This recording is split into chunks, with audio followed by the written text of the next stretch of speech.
Hearing to order. We're having a public hearing right now to accept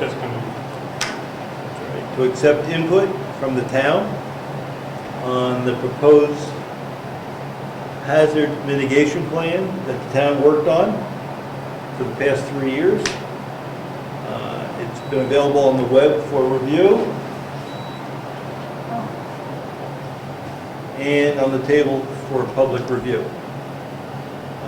A suggestion was made that I read as an introduction what the hazard mitigation plan is, and it says a natural hazard mitigation plan definitions. A natural hazard is a source or harm of difficulty created by a meteorological, environmental, or geological event. Hazard mitigation is any sustained action taken to reduce or eliminate the long-term risk to human life and property from hazards. Hazard mitigation activities may be implemented prior to, during, or after the event. However, it has been demonstrated that hazard mitigation is most effective when based on an inclusive, comprehensive, long-term plan that was developed before the disaster occurred. And this plan was developed by people in town with the help of a company called Mapping and Planning Solutions out of Twin Mountain, New Hampshire. It covers the sections that it covers: the community profile, the identification of the hazards, the critical infrastructure and key resources, hazards effect in Brookfield, current town policies, plans, and mutual aid, prior mitigation plans, new and potential mitigation strategies and safely, action plans for prioritizing mitigation action items, adopting, monitoring, and evaluating and updating the plan, signed community documents, and approved letters.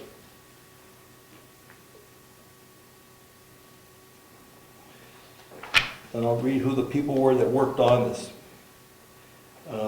Brad Williamson, Rick Zacher, Ken Fifield, Ed Nason, Bill Nelson, Brian Robichaud, Tom Hill, James Freeman, Doug Vanderpool, Dick Peckham, Diana Peckham, Janet Williamson, Terry Jones, Alice G. Jones, Pat Tarpley, Jennifer Gilbert, Heidi Lawton, and June Gardneau. Do we have any public input on the plan?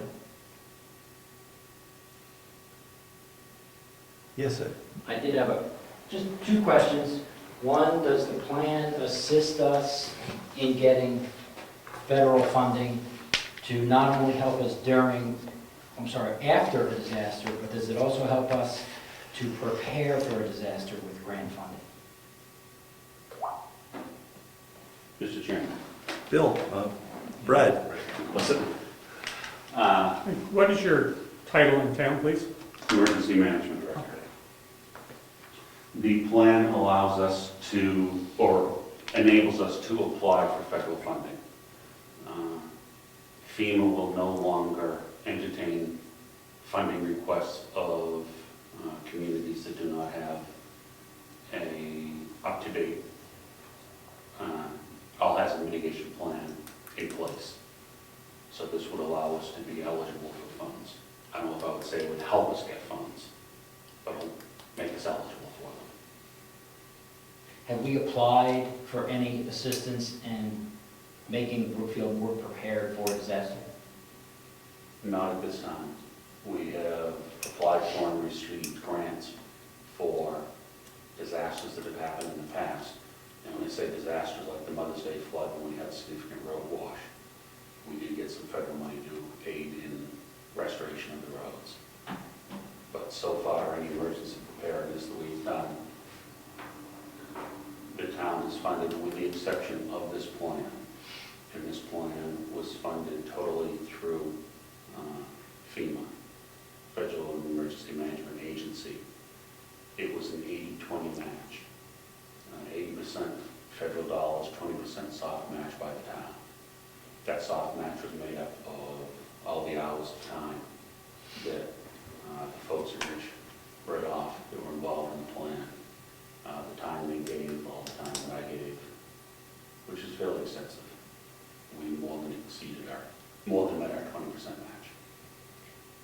while serving on these, Are you going to ask questions about this plan? That the hearing is about the plan. this is about the plan. Go ahead. At the Stratford Regional Planning Commission, we have a FEMA, not a FEMA director, we have a person that's involved in disaster preparedness. Yes. And he said many, many years ago that there was a huge forest fire, before anybody that lives here presently even remembers forest fire. Does this plan address the fire hazards and anything that may happen if there's a fire of that magnitude again? Wildland fire and the wildland urban interface, yes, it does. That's it. Thank you. Any other questions? Yes. I have some question. While up in Ossipee, I noticed that there was a hazard, there's a fire station with a hazard mitigation team. I never knew that was even there. And I'm wondering, does Wakefield have that as well, or does that serve Route 16 for a section, or? Hazard mitigation, hazard response. Oh, good point. Hazardous. It was a trailer? No, it was a truck. Okay, truck. That's the hazard response unit, and they respond through it. It's countywide. Okay. Response, the truck happens to be stationed there. And what would that respond to? Primarily environmental hazards, Okay. Oil spills? oil spills, things like that, but also radiological issues, biomedical issues, anything of that nature. So it's across from, I think it's the Mount Whittier Hotel. There's a little curve in the road somewhere. Yeah, right? Jewel Hill Fire Station. And I never knew it was there. And I just had to put up a sign there. And you go on this little trail, there's two houses, and there's this place that must have 5 engines in there. I mean, it was amazing how big it was. Nobody was home, the doors were open. It's And, a beautiful station. Oh, It's there's... far exceed, it's part of West Ossipee, and far superior to their general station, their central station. It's a nice building. I just thought they had the one way up, right near the border with Tamworth, and I saw this, I said, whoa, that was really very impressive. Okay. Hey, John. Any other questions about the plan? Yes, Ed? Is the plan coordinated with the regional hazard mitigation plan? Has there been some coordination between them? Yes, that was taken care of by the company who prepared the plan for us, Maps and Planning Solutions, Jim Garner. So they're all coordinated and they're all consistent. So if we have some type of a disaster that occurs over boundaries or across a large region, there's a better way to communicate and a better way to mitigate those hazards regionally also, correct? That would be through the mutual aid system, which is a component of the plan. Thank you. Is this, can I ask a question? Sure. I've read it, but I'm asking you questions for the Sure. audience, if you don't mind. Does this cover something like I don't know, there's some kind of disaster that the people have to evacuate and have to use, have to have shots, nuclear thing, germ warfare? Does that cover this, or is that under another category? That is covered by the county-wide health plan. Okay. It is covered in this plan to the extent that it addresses disasters, and we will participate in that program, but it doesn't cover in detail how that would occur. Thank you. Anything else? Okay, thank you. We'll close the hearing. Thank you for your input. And we've got to decide later whether we want to accept this Okay. and sign the documentation. All right, so our meeting's going to start at 6:30. Could I ask if we, before we go to the meeting, because I'm concerned on the townhouse roof, so we could look at that before the meeting? Sure. The public hearing's over. I just had another question very quick, not necessarily about this, it's a process question. Yes. Is this the first time the selectmen were given this plan No. to read? No. Okay, so you've had it in your hands to read it before you decide upon it. Yes. I just want to make sure, sometimes It's you're even- given something It's before. even posted on the website. Yeah, it's been out for a couple few weeks. Just making sure it was reviewed before it was voted on. Yeah. We even worked on it, you know? Good job. Let me read it. A lot of that is boilerplate, but they do put in a lot of things about, it's amazing the questions that we'll ask potential for flooding and fires and all this stuff. They're doing a very nice job. Yeah, a lot of there's a lot of things that didn't pertain to us, always due to our size, but overall, our soft spots are, environmental things like meteorological issues and whatnot. We're isolated enough from other issues, but our biggest problem is weather, but. And she knew when she came, she knew what happened when the roads were blocked and big snowstorms. Also the historical background, Yeah. and most of the really nasty stuff never hit us, but it was the big snowstorms and hurricanes and wind damage. I'm sorry. My understanding of this is it would speed up any response by FEMA to the town if you had a problem. They're gonna say, okay, you've prepared for it. It's not, they go to the selectmen and they say, we don't know what we're gonna do. It's all there in black and white.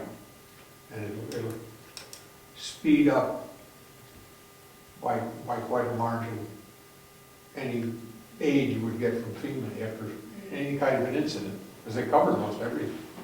They did. Well, June did a very good job on the police work plan. She put a lot of time into it. Next comes our emergency management plan, emergency action plan. That's the next update now. This has been updated. They need to be updated. When it comes time, I don't know if you want the forms now or then, but these are the two forms that need to be signed and notarized. I might have a copy, yeah. You go, okay. Yeah, but this is good. We're gonna have to talk at the meeting whether we're gonna accept it or not. Correct. If you do choose to accept it, these forms need to be executed. Yes. All right, you want to take a field trip? Well, while we have a minute down, rather than go in the middle of the meeting, you're not gonna decide anything, just look at it. Okay. Take a And I'm field trip. thinking of the far side of the townhouse. Oh, he's got a little camera, that's good. So, rather than bring it up, and everybody's gonna run out and look. Okay. Let's look. Brett, thanks for all the work you did in this, because I only saw a small sampling of it, participated somewhat, but there's a lot of work in it, so thank you. Just put it in the speed.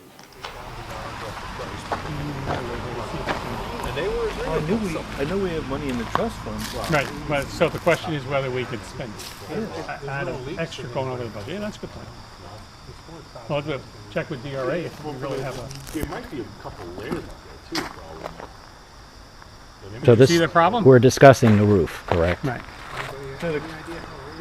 Yeah, 15 years, but the question is, and you say it's a good question, Brian, is there another, did they strip it last time, or did they go right on the top? And Gary would know. Gary would know, barring getting up there and pulling some layers, pulling some back, but The concern is, well, we shouldn't discuss it. We can't discuss it when we've been inside. and that's the chimney that's gotta go, right? Well, it's not used. Oh, I say it's gonna go in the sense that it leaks around it, but if we were to plug it up Well, and reflash it, right? the opportunity is because we don't use it, do we want to just take it down and put a roof over it, and then you won't have any flashing? I would, once we redo the roof, it'd be worth talking to, or taking it down. From voice of experience, Yeah. I don't know if you've seen the size of my chimney, center chimney. Yeah. It's a great big one. Yeah. We had a windstorm about 12 years ago that took the whole top of it right off. Just took the, so it's worth just doing it now in a controlled, not now, but doing it when you do the roof in a controlled environment. Yeah, because to me that would be a safety hazard. 'Cause Yeah. if you don't keep it pointed and things like that, that's, And it leaks, and that's right. So, So you take it down to underneath the roof line, and it's, and I and doubt it's it's, not original to the building, it's I was gonna clearly say, not. I doubt it's period. Well, we'll throw bricks on. I won't profess to know. Question is the damage that could happen if it leaks. that's right. And it did And, before, right? And if that damages could be significant, well over the cost of fixing it. Oh, what are you talking about, the roof? Where The roof, I'm talking about the roof. No, that's, Well, we got a quote, I was here with Gary, we got a quote to do the townhouse, it was a year ago, not the steeple, was in a range of, well, we might go out for bids. So maybe I won't say what the range was. Would the town ever consider a steel roof? I don't think so. Okay. I don't know, you gotta ask the board, I don't know, that's, I think steel would be the best way to go on this thing, but I don't know if that would be objectionable to our fact that this is registered. because Yep. But clearly fiberglass shingles are not period-esque, so, you know, if these were slate shingles or cedar shingles, I'd say maybe we you know. I imagine it's probably originally wooden shingles, you can see the Right, pine. right. So it's clearly not now, so. It would be easy to put metal on it, right? There's nothing tricky up there. Nothing tricky at all. Nothing tricky No there. valleys or anything. Then we get 50, 60 years out of it. Easy. At least. Yeah. It's nothing the present board will ever have to worry about. You're much too Kind. kind. Yeah. I'm not sure we put a 25-year roof on there, we're gonna worry about it. Is it, Maybe some of us. we just ask Gary. Let's talk to Gary. Can we get through this winter with it? And ask if there's a couple layers of shingles up there, which help me if there are, then all the better. All right. Okay. Question is, will it leak? That's the question. Hasn't leaked yet. And the other question is, can we spend the money out of a trust fund And go over. and go over? Because that would put us over the total budget. Oh, I get it. That's why I think it's tricky. So, Call Gene. No, Gene's not there anymore. Gene's gone. The new Gene. The new Gene. Michelle Clark. Oh, you know her? No, she No, I know remembers the name. Oh, Oh, you can see where that water shoots right off that steeple, right? Yep. Yeah. yeah. Perfect outline. I'm trying to think of what they, well, it's gonna be able to get around it or not. Well, as far Well, as if we do this, we do. I mean, certainly I think they would agree to allow us to do it under an emergency situation. That's not a good practice. We should do the schoolhouse too. Do both buildings. One year, we'll discuss it. You might get a better price if you do the whole darn thing. That little one. But then again, I don't know. Well, These are all questions for contractors. if he knows. Yeah. Oh, yeah. If he knows what to do 2 layers. He's old. Hey, we always get it from the budget for the road agent. Yeah. Got to have some big bucks there. We got money. It doesn't appear that there is, Rich. I can't say that looking at Oops, that. here's the road But agent. if you look, it's got metal brickwork on it. But the thing is, 30 years ago, metal brickwork wasn't necessarily on the roof. Do they want to know if it's going to But I'm last? saying, the metal the brickwork winter was probably put on before last leaking? time, and you really wouldn't And put if that there's on only over one roof cover, or existing is shingles. it over another roof cover? I can't tell, it's too dark. I had a picture. 15 years ago, there were a lot of these electric ones.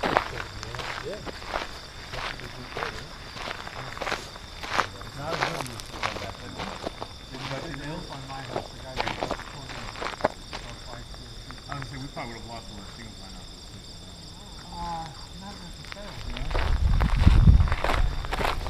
Hey, why this side, this side, and not the other side? So the question is, you're gonna leak this winter.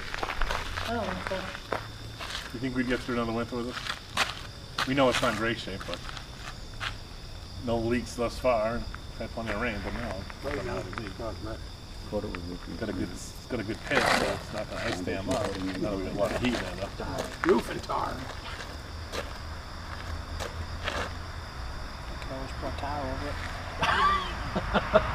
Not next year, right? Not December.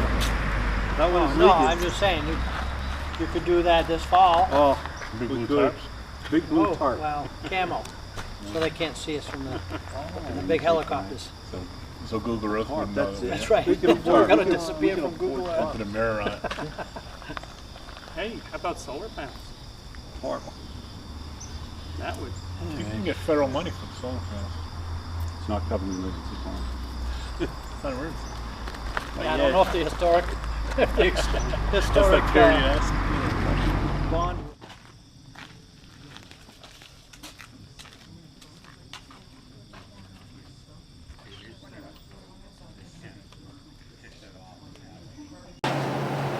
Please join me in saluting the flag. I pledge allegiance to the flag of the United States of America and to the republic for which it stands, one nation, under God, indivisible, with liberty and justice for all. And before we sit, how about a moment of silence for Jim Foley?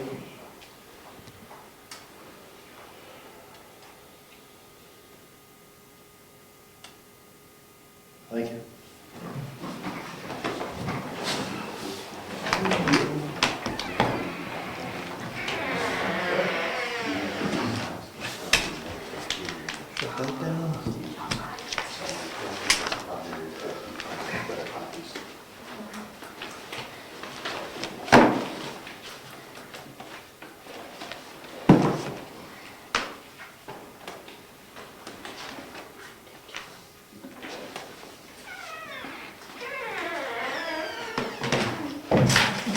Okay, we do not have any scheduled speakers this evening. For correspondence. You read that one? Charles County Public Hearing. The 2015-16 Legislative Policy Conference is being held Friday, September 26, 2014, in Concord, New Hampshire. Each town has the right to vote in a representative that would be there as an official voting delegate. There are numerous items being discussed, all presented by various towns as usual. Let's see, there's a total of, looks like 9 issues being brought for floor policy proposal. I would volunteer to attend it again, what did I say? September 26, 2014 at 9 a.m.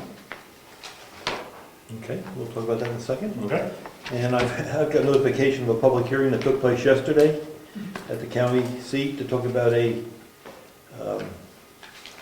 supplemental budget for the purpose of funding the Mountain View Community Nursing Home Union contract. We missed that one.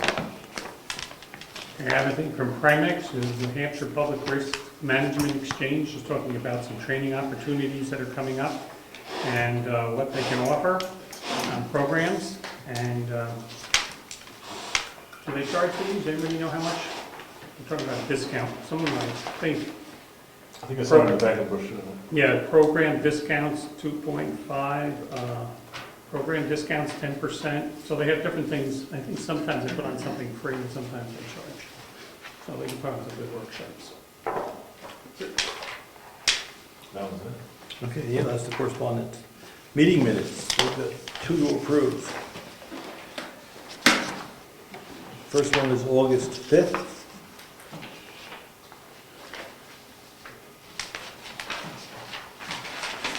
It has to do with the land acquisition meeting we had on August 5th.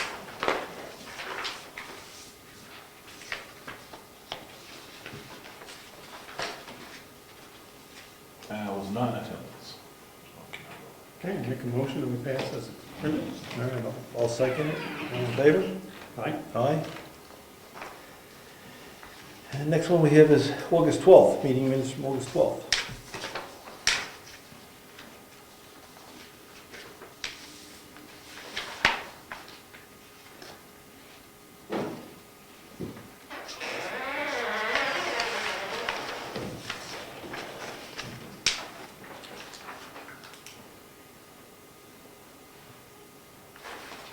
I will make a motion that we accept the August 12th, 2014 minutes as drafted. I second that motion. Any discussion? All in favor? Aye. Okay, that's approved. Any public comments? Treasurer, no move.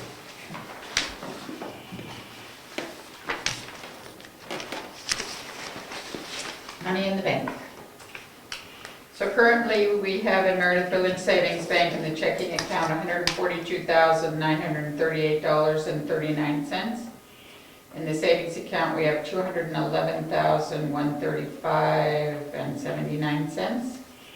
And we still have the insurance claim fund, which I will transfer into the general checking sometime before the end of the year, since we've used most of that money for the building project next door. Currently in that account is $27,249.89. Excuse me. So at Meredith, we have a total of $381,324.07. In Profile Bank, we have $1,942.05 for a total of $383,266.12. So, on my news, the MS4 is due before September 1st, which is coming right up. I tried to go online in the last week and fill out the form, so they've changed it. MS4 was the old form, they've now redone the forms, and it's now an MS434. I'm unable to fill in the form, I'm having issues with it. And I'm wondering if they've changed what they want in the form, because now if you want to show additional income, you need to add a warrant article. Well, we're not adding warrant articles this time of year. So I'm a little confused by it. I have called the state 3 times in the last week and still have not heard from anyone.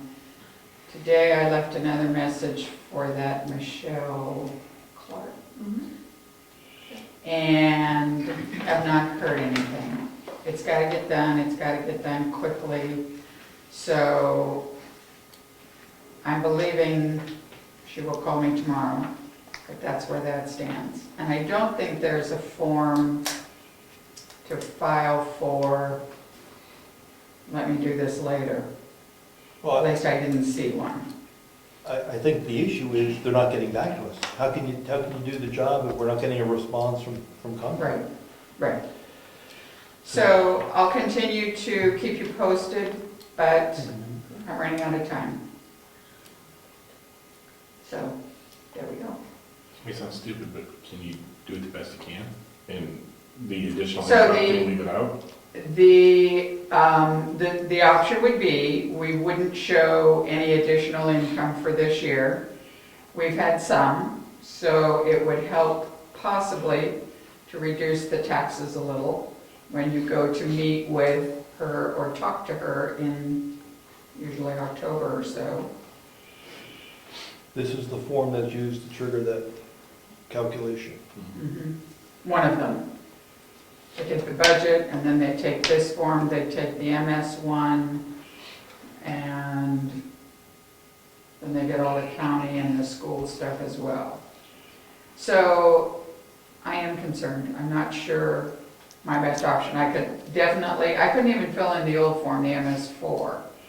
So, you know, in checking with everything that they're saying, I have the current version of Adobe, I have the this, I have the that. I can always print one out and handwrite it. So I may do that. I would probably do the old form, which would make them at least pay attention to it. What was the number of it, 434 is the new one. MS4 was the old form. And we filed an MS4 last year because we were still allowed to last year. So if anyone wants to try, let me know if you're successful. Would it be helpful if you made a call? That's what I'm doing right now. I'm making a call to get an answer. Okay. So you've asked one of your state reps to make the call to see if they move it. Move it or just get moving to return the call. respond to us Yeah. anyway. All right, I will call. Three queries and no response. So that's probably most of my news. I will be writing the checks for the bills you approved probably in the next couple days, and I'll let you know when they're here. What was the other thing I wanted to say? That may be it. For now. Due date on that September 1st. Due date is September 1st. Getting close. Yeah. So I shouldn't, you know, I knew about it 2 weeks ago, but I've been trying to get the farm to work, and I shouldn't have waited this long. I should have just really started badgering them, but. Craig, How was additional income recorded on the MS4, the old form? Just had a line and you put it in? You just had a line you put it in. So now you have to add a warrant article, and even then I'm not allowed to enter the information. So on the old form, you could just plug in numbers. You would put what your original budget was and then what the new number was. And so I'm just not getting around it I'm not getting around it. So, we want to show all the income. yeah, I think we do. Yeah, you'd rather show it with the Yeah. form, but I'm ready to perform it. I know for one of the lines, we have an additional $10,000, more than the budget, so $10,000 is $10,000. Yes, ma'am. So there is additional income to show. Thank you. Thank you. And Bill's leaving a message now.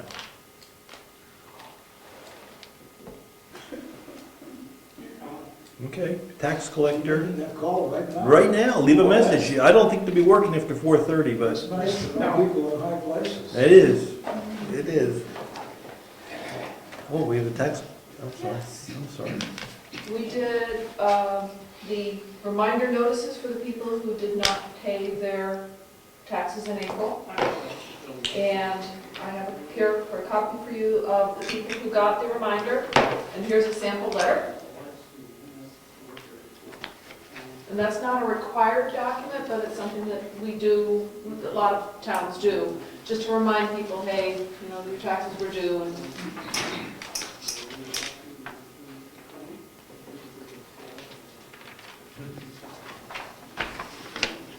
How many letters did you send out? Should I 30, 40? I would say maybe less than 30. I'm just guessing, no, I didn't count them.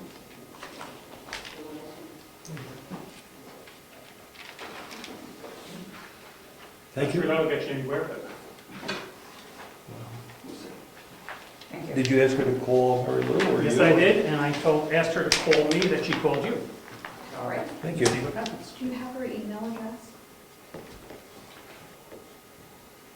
I do have it if you want to go that route. I will get it from you before we leave. Okay. All right. Rose, Bottom line. Rose reported that the letters went out to the people to pay their taxes. That's the list of them, that's the example letter. Oh boy, administrative assistant. I have the MS1 extension that I'm going to request, and it's because of the revaluation. We have to wait until our entire process is done before we can actually issue our MS1. So Avatar sent an email saying that this needs to be done to give us some more time to reval.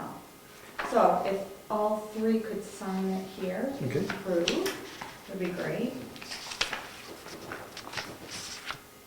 The other thing I have is just the 911 dispatch. They wanted to confirm, this is the state, who our primary dispatch agency is. So, and if you want to do that at the end of the meeting, it's just the chairman that needs to sign that. Okay. So when I corrected it, that's it. Oh, yeah. And that is, the primary is Wakefield or Ossipee? Wakefield. No. Ossipee? State? No, for our local police, fire, and emergency. Correct, that comes out of the Ossipee Valley Mutual Aid Association Dispatch Center, which is located at the Sheriff's Office in Ossipee.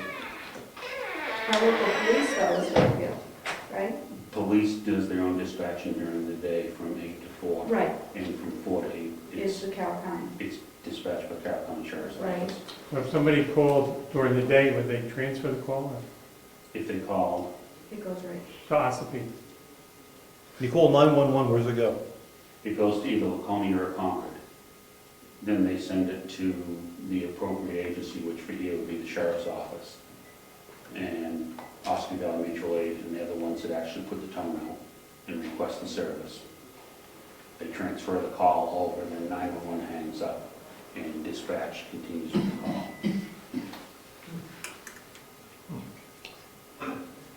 So, what's the right answer? Exactly, because that's a little, first they put Wolfboro.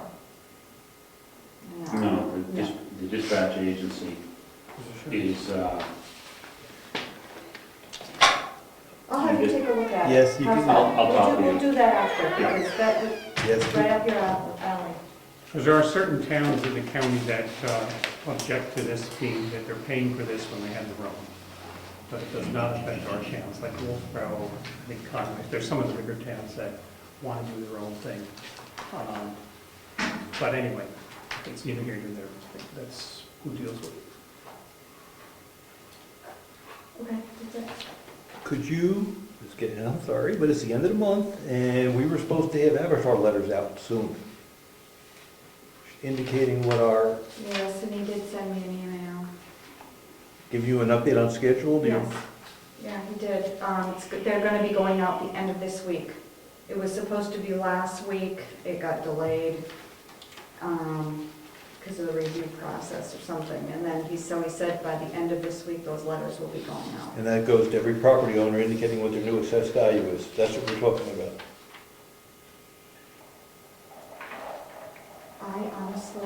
I thought it was people who need to call. I don't know, I have to confirm it with Chad. I have to read exactly. I really don't know. The last thing we told the public was at the end of August, letters would be out. Yes. So we should, if we're not gonna get them out, we should update the public. And I thought the letters showed everybody what their new assessment was gonna be. Okay, that's fine. Honestly, I really, That's all right. Would you just check with Avatar because as we to the still schedule? don't have some other updates still, so I can't see why the public would know before we do it, right? No. When we had a meeting earlier this year, the last schedule we gave the public on the camera was at the end of August, we would be getting letters out to people indicating what their new assessed value was. If we're not gonna hold that schedule, I'm just suggesting we give the public an update. Right.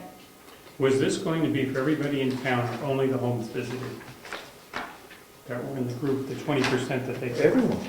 Okay. Everyone, it was supposed to be a complete reevaluation, and everybody's gonna get a new number. Well, they didn't visit everyone's home, so that's where I'm coming from. That's correct. And what they said to us was, over the past 4 years, they have touched every home.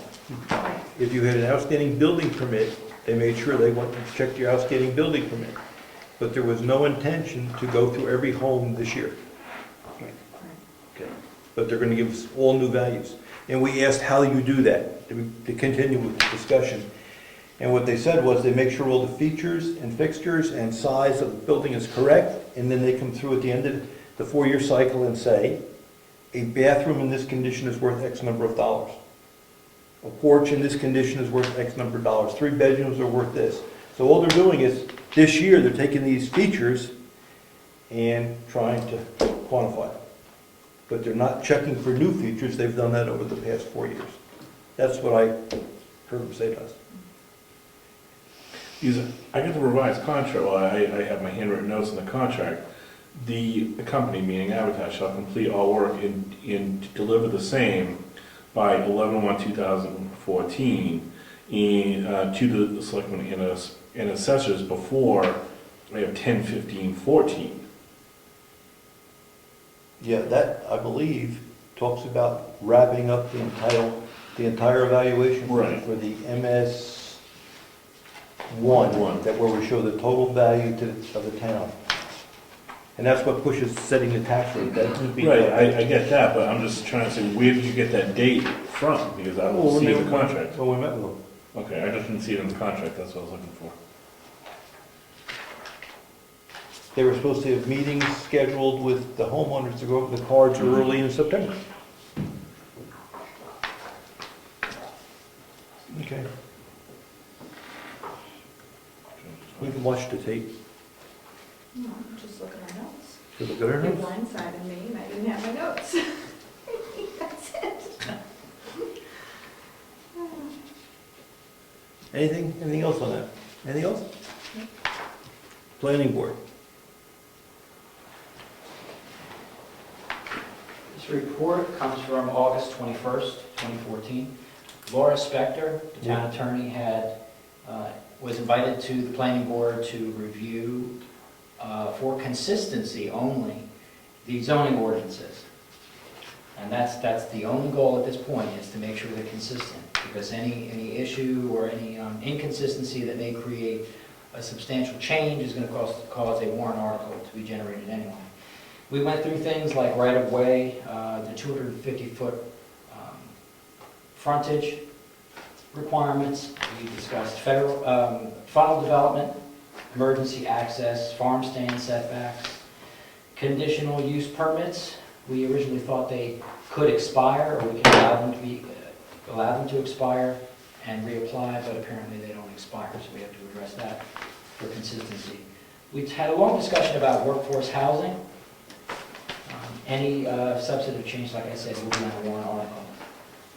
And we did have a request letter from people that may want to purchase and develop a piece of property on the lake.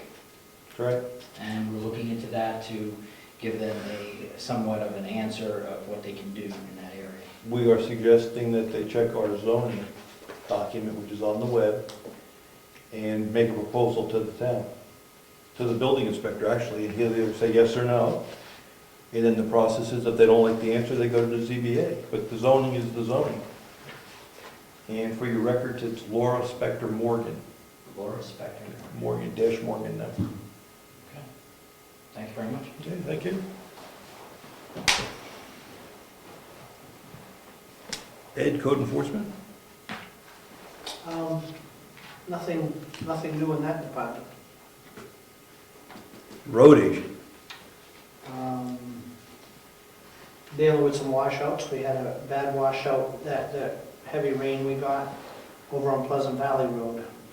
But we got that all fixed and started putting the riprap and straightening the ditches on Lyford Road. That's all. Yes, sir. Have any idea how long this is gonna take? I'm guessing a total of 4 days, 2 per side, thinking. Have you started there? Yes. And you're doing what? You're putting in riprap? Yeah, but you gotta dig it down, and at the same time, the washout, is like the Grand Canyon, it's not in depth, mind you, but in the way it meanders through. So we're straightening that out and making it nice and straight, and then filling it with riprap. Just for the record, can you define riprap? Erosion stone is the other name that we purchase it by, and it's clean, jagged edge stone that is 6 inches to 8 inches in diameter, I guess you'd say. And it locks in and stays put, heavy enough that the road water is not going to wash it away. Does it also slows the water down, I'm assuming? Correct. Yep. Thank you. Anything else? The stone and plastic under the schoolhouse is done. Oh, excellent. Excellent, thank you. It's not road agent stuff, but it's stuff he asked me to do. Yes. Okay, anything else? Nope. Conservation Commission, nothing to report? We had about 15 people participated in the townwide cleanup on the 9th. Nobody on the hike. It's unfortunate. And I wish the state would get their budget passed so they would clean up the state roads in the town because they're a mess. Don't know why they're not doing it, but apparently it's a money thing. That's all. There's a good opportunity for more voluntary action to clean up that road. 109, the state road? And I would also like to make a public comment, I suppose, or a request that whoever is throwing either Miller Lite or Pabst Blue Ribbon out their car door or window as they're driving should stop that. Because I'm tired of picking them up, and I think it's rude. Thank you. Thank you. Question on that? Sure. I've seen in some of the towns a much tougher littering law. I think it's $250. Now, I know that's hard to prove or anything, but you get 1 or 2 people that you can nail with that, I think word gets around quickly. I'm not sure even if we have one at this point, a littering law, or if there's one, probably some state thing, but that might be something we could consider to put up a sign if we pass an ordinance, whatever we have to do for, X amount of dollars for littering. I realize that's hard to prove, but if somebody happens to be behind them, a police car, and they see him heave out that bottle, I think they'll very quickly learn where to put their brand. Be up to the voters to decide. Check state law, I think it's a state law. What I was going to suggest is maybe swing by the Wakefield Police Department, see what their input is on it. Maybe there's a state law, maybe there's a sign we have to put up, maybe they've got something in Wakefield we can copy or use as a basis for something. Okay? So I'll go over and see what they suggest.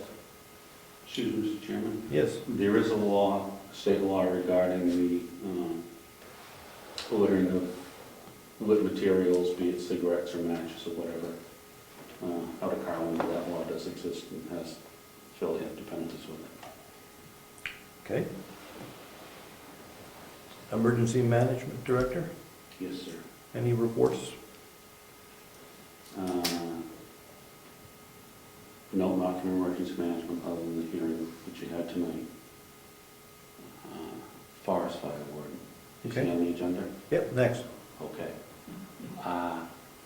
Two things. One, we did have a permitted burn in town that ended up burning illegal materials. There was a spare garage that was dilapidated, so it was demolished and put in a pile. And they requested a brush permit, and then after numerous phone calls and being called by dispatch, we found out that it was not a brush fire.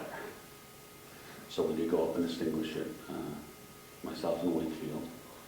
And my question is, a couple meetings ago, you had talked about making a transfer out of the forestry fund where that money had not been expended yet.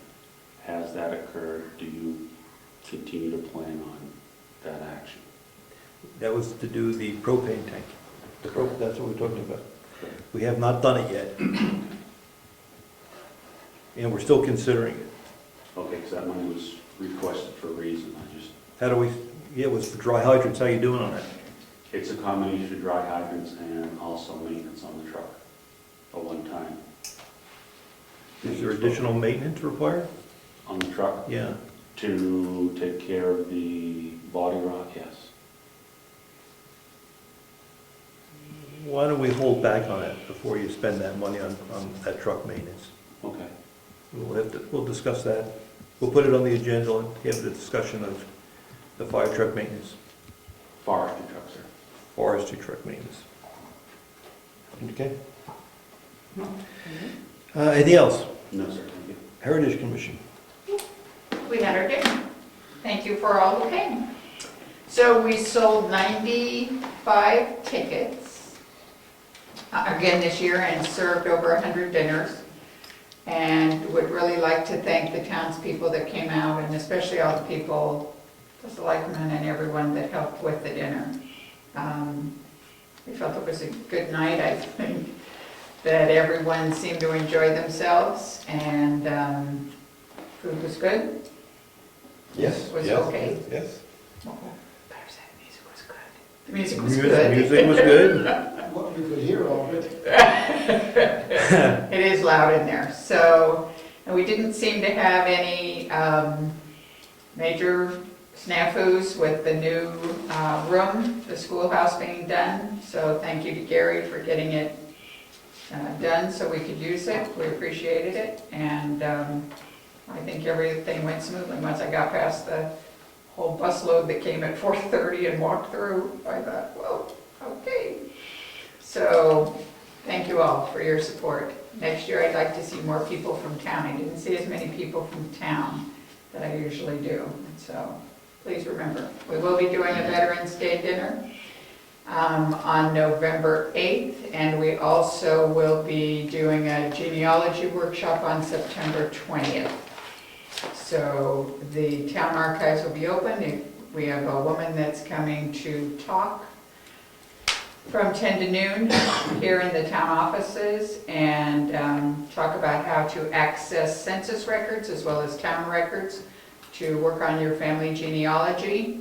And that if anyone is interested, they can, Craig Evans, the town archivist, will be here and they can, maybe he can help them with some of the town records that we have. So a lot going on in the next few months. Thank you again for coming to dinner. Yes, sir. Do we have a plan for moving this stuff back? I do have a plan for moving this stuff back. Would you like to share it? I have been in touch with a gentleman who was who worked for the Smithsonian Museums for many years and was a exhibit person, I guess, without saying it somewhat differently than that. He and I have talked. we will be getting together probably not before the next selectmen's meeting, but possibly the second one in September, and seeing what we can come up with as far as, do we put the blackboards back, do we not? Do we do the safe, do we not? And coming up with some plans for the room. Probably would like to get together with Craig at that point as well, because one of the things I had in mind was possibly getting some old pictures enlarged and mounted and stuff to exhibit in there, but we can work on that. So that is my plan. Good. And I know that certainly by October sometime, or the 1st of November when we have the Veterans Dinner, I'm believing the room will be back. Okay, good. Certainly before winter. Okay, let's see. Cemetery trustees. I've got archives and cemetery. Okay. First on archives, Ginny and I, the town clerk and I, spent several hours cleaning out roughly 26 years of paper, her paper, that goes along with her work. And most of what we cleared out is restricted documents that have to be shredded. They can't go to the landfill. They can't go to recycling. And I've been talking with her about doing a shredding project. So I did some research with 4 companies. 2 are national companies. One is called Cintas, C-I-N-T-A-S. We're not on their route. Iron Mountain, we could do, they have a minimum of $250. So we'd have to make sure that we had enough documents to be shredded. Iron Mountain also does what they call a shredding event, where you plan it and you advertise it and people bring their stuff and they pay a certain amount to have boxes. It encourages people to clean out all their old tax records and whatever else they might want to get rid of. That stuff, of course, doesn't have to be shredded, but most people don't like the idea of taking personal documents to the landfill. Particularly when every other week we don't have a dumpster, we're just dropping it into a hole until they bring us the dumpster, which is unfortunate. And then there's 2 companies out of the Manchester area. One is a family-owned local company, which is the company that I would recommend that we go with. They have a $150 minimum, paid by the box.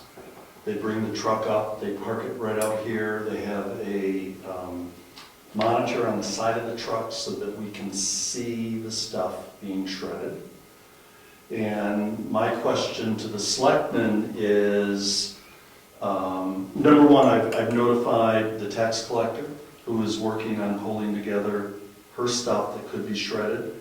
Her stuff doesn't have to be shredded, but it makes sense if we're going to do this, to do it efficiently and to do as much as we can. Same thing with the treasurer. I mean, I've taken treasury records, Dan O'Neill's stuff, to the dump. I have boxes that are marked destroy such and such a date. And I've taken them and dumped checks and invoices and all that stuff after 7 years just into the recycling, which you can do. That's what we do with election ballots. And people, I'm sure, throw away more intimate stuff than that. I don't like doing it. It doesn't look good for a town, I think.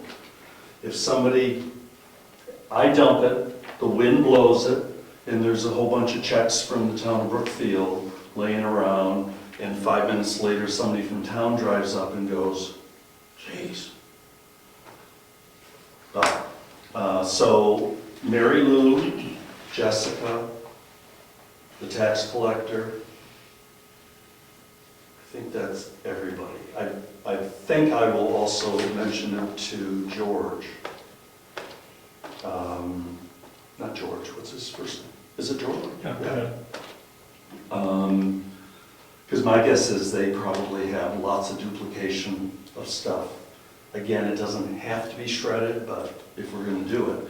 And then I'm gonna be throwing in probably 12 to 15 boxes myself, which I'm gonna pay for. And that's the reason why I wanted to talk to you, because I think the way to do it would be the final cost gets split proportionally to the different departments, to their budget, based on what they did. So if Mary Lou gives me 2 boxes, it would be roughly $12 out of her budget. The biggest thing is gonna be the town clerk. She knows that. I don't think the tax collector's gonna have a ton of stuff, but I don't really know. And actually, I don't have anything because Dan O'Neill only gave me 1 year, and I've got my boxes upstairs marked, and I don't think I'm there yet, because I've only been in office 5 years. Yeah, so you've got another 2 years, I think. Minimum, Yeah. yeah. How much does the town clerk get box-wise? It looks, we don't have them in boxes, we have them in paper bags. And it looks like probably the equivalent of maybe 10 boxes, banker's boxes. We get the banker's boxes back. And it's all shredded right there. Yes? You said $150 minimum. What's the minimum? That's the 20 boxes or 50 boxes or? There's 3 different sizes of boxes that go $6, I think it's $6, $7, and $8. The banker box is the lowest, 6. And then your ream boxes, paper ream boxes, that's a little more expensive. And then there's a box, here we go.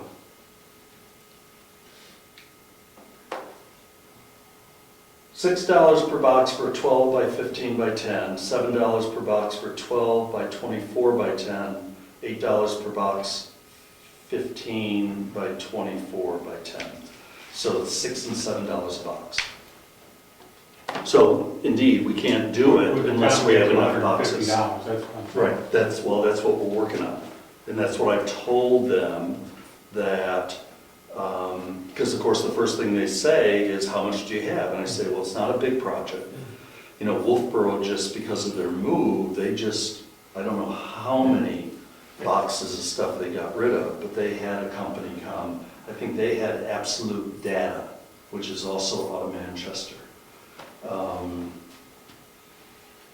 This is a company that was recommended by the town of Madison. When I did a project up there, we had a room filled with boxes that they came and did 3 floors up. They carried them all down. So we won't be able to do it unless we have the minimum requirement. So we're still kind of pulling that together. Now I know that Mary Lou doesn't have anything. I don't know if the Selectmen's office has anything. And I don't know exactly. And then the other thing was to go upstairs and try and clean out that mess. And you're looking for 20 boxes to make the minimum? Or At just least roughly 20, 25. I think we'll have it. You do? Yeah, yeah, I think so. If not, we won't be able to do it. The problem is, We pay it's the filling minimum. up the vault right now. We pay the minimum of that charge, I suspect, right? Well, Or don't they I wouldn't recommend doing that. I would recommend that we try and solicit people to bring stuff. Say you open to the public, and they have it advertised a certain day, it's so much a box. Yeah, Get a box and bring cash. the problem with that is you either do an event where they come for 3 hours, they have a minimum, that minimum is very high. AAA does this as a service to people. You don't even have to be a member of AAA. They allow you 6 boxes. And they bring it and they shred it right there. And it's just a public relations thing for AAA. They did it over in Kennebunk last fall. If we were gonna have a shredding event, then we need to plan it, do a lot of advertising, and make sure that we've got a lot of money, because that's gonna cost like $1,000. So we have a company we use in Laconia. I'll see what they do. I know they come on site at minimum of once a month, but she also can call them ahead and say, we have X number of boxes. Right. So I'll see if So they shred on site. they shred on Because these site. have to be shredded on site. Ginny has to see it done, and then She has has to to see it receive done. a signed affidavit that they've been done, which they They do this all the time. Yep, They also do pickup, where you have, you know, the big recycle bins. Everybody has one in the town hall, and you just fill it with whatever papers you want recycled, and they have a regular route. They come by, you get a bill, much cheaper when they take it to their place. But in this case, it has to be seen. It has to be viewed. The receipt isn't enough. If you or Ginny deliver them to a facility, does that count, or it has to be done right? I don't think that's an option. Okay. I don't think it's an option. Because I know there's a credit union that always has an annual, or every so often down in Rochester, that they will, you bring your boxes, they'll shred them. It's Right, great. HRCU does that, I know, yeah. That's the same setup. They're paying for that though. Right, as a PR. As a PR thing, yeah, and it's a fairly decent thing. I mean, if we were to do it, we'd have to say, you know, go through your attic, pull out all your old tax records, blah, blah, blah, blah, blah, bring them to us. But we'd have to be pretty assured that we were gonna get enough people to pay off the bill. Otherwise, the town's gonna pay. No, but much you bigger. could bring the towns, we could sit you in a car, and you drive them Go to to the back Hooksett. seat of your car, and you bring them there, and you put them in there. Yeah, oh, you mean at HRCS? I suppose so. I mean, it depends on what their limit is. I mean, usually when they do a shredding event, they limit each customer to how many boxes you can bring. If I showed up with 20 boxes in the back of my pickup truck, I don't think they'd welcome it. Do you know anybody at HRCU? I'm a member, I'll call. Okay, yeah. If you can find out, if they're gonna be doing an event, that would make a lot of sense to do that. You know, you could take 5 boxes, you could take 5 boxes, you could take 5 boxes. But they're not, I don't think they're gonna welcome a pickup truckload of Oh, papers no. boxes. Well, maybe we could pay for it, as long as they're doing it right now. Mary The Lou, question there is whether or not, all the trouble of taking it to Rochester, if we can get enough, and we pay $150, we do it in our backyard, it's done, and trying to keep it simple. on a weekday. Weekday, yes. Yeah. Yeah. Usually Iron Mountain does is the main company that does the shredding events. They do those on a Saturday. And I don't know if Iron Mountain does it for HRCU, but that's the kind of thing. I know Iron Mountain, I'm pretty sure, does the AAA over in Maine. But Iron Mountain is on the list of the international companies that pay no taxes. That was released a couple weeks ago. And I thought, for our own purposes, we should be using a local New Hampshire family-owned company, the one from Hooksett. If we can get them here on a Saturday, because to make it work, you have larger participation. Are they gonna come all this way? Northeast Record Retention, that's it, that's who we use. yeah. They're gonna come all this distance for $150? They have a regular route. Okay. That we would just be one stop. It would all be planned. Yeah. That's why they have to have the minimum to make it worth their while and to pay for the equipment. I mean, you can picture this thing. So that would have to be a weekday then. That would be a weekday, yeah. Yeah. And in that case, we wouldn't be doing an event. We would hopefully have enough boxes.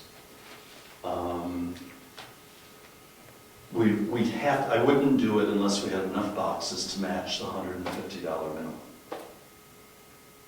And like I said, we're still collecting that.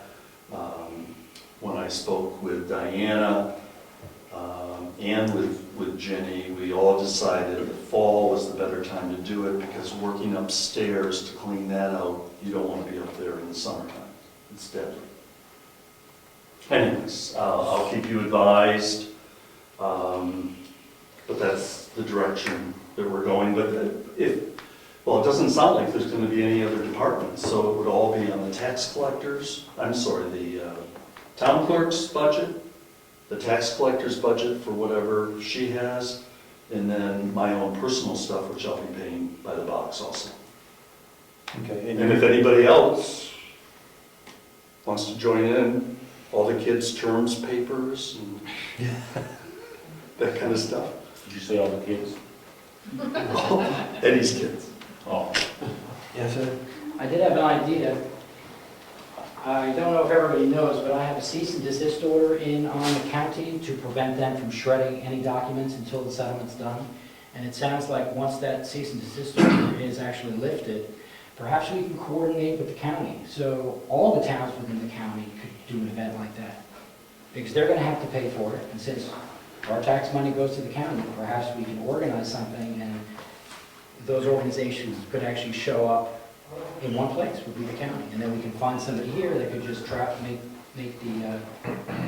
the boxes and bring it up to the county at the end of the day. It would make sense for the county to sponsor a shred day and have all the small towns like ourselves be able to access it, yeah. That's a good idea. The thing is, I right now have a vault that I can barely walk through because all this stuff has to be kept under lock and key until we shred it.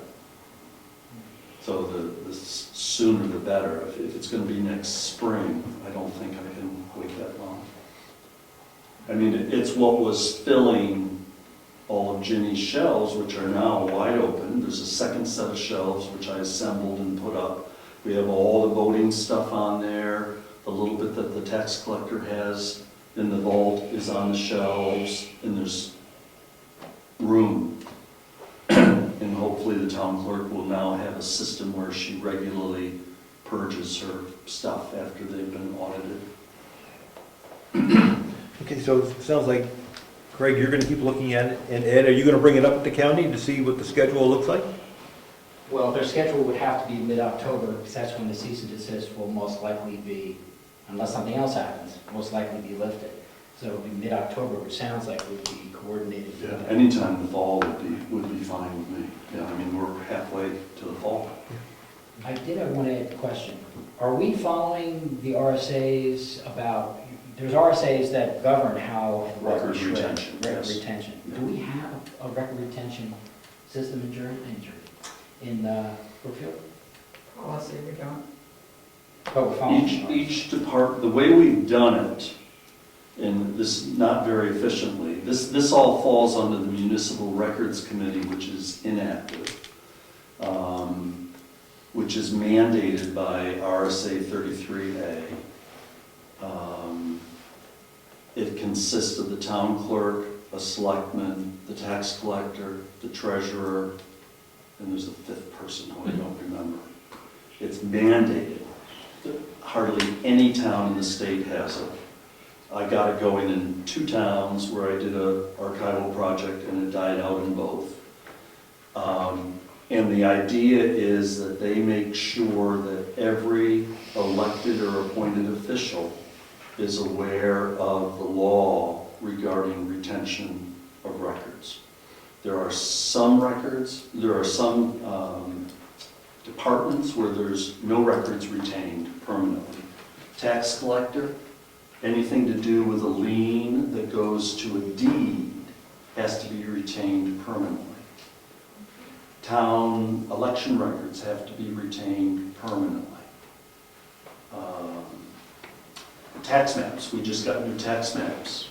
So I picked up the old set from Jessica because those have to be retained permanently. Don't ask me why. So if you go to RSA 33A, I forget which number it is or letter it is, but there's a section that says retention schedule. They update that regularly. The legislature updates that fairly regularly. And on that, it shows you the variety of things that different departments and committees and commissions and boards deal with and what has to be retained. Or the other word is scheduled, which means the treasurer's records, her accounts receivable, her checks, and her bank statements, I'm pretty sure are 7 years. They might be 5 years. but that's scheduled, and that's why you always have a destroy date on that stuff. The problem, if you could go and talk to the Wolfboro Town Administrator, how did it come that they ended up with this mass of paper that they had to destroy because nobody followed the retention record or the schedule? Well, I think that's what happens here. Everyone knows the RSA exists, so you don't throw anything away unless you can sit down and check the RSA to confirm what you're throwing away.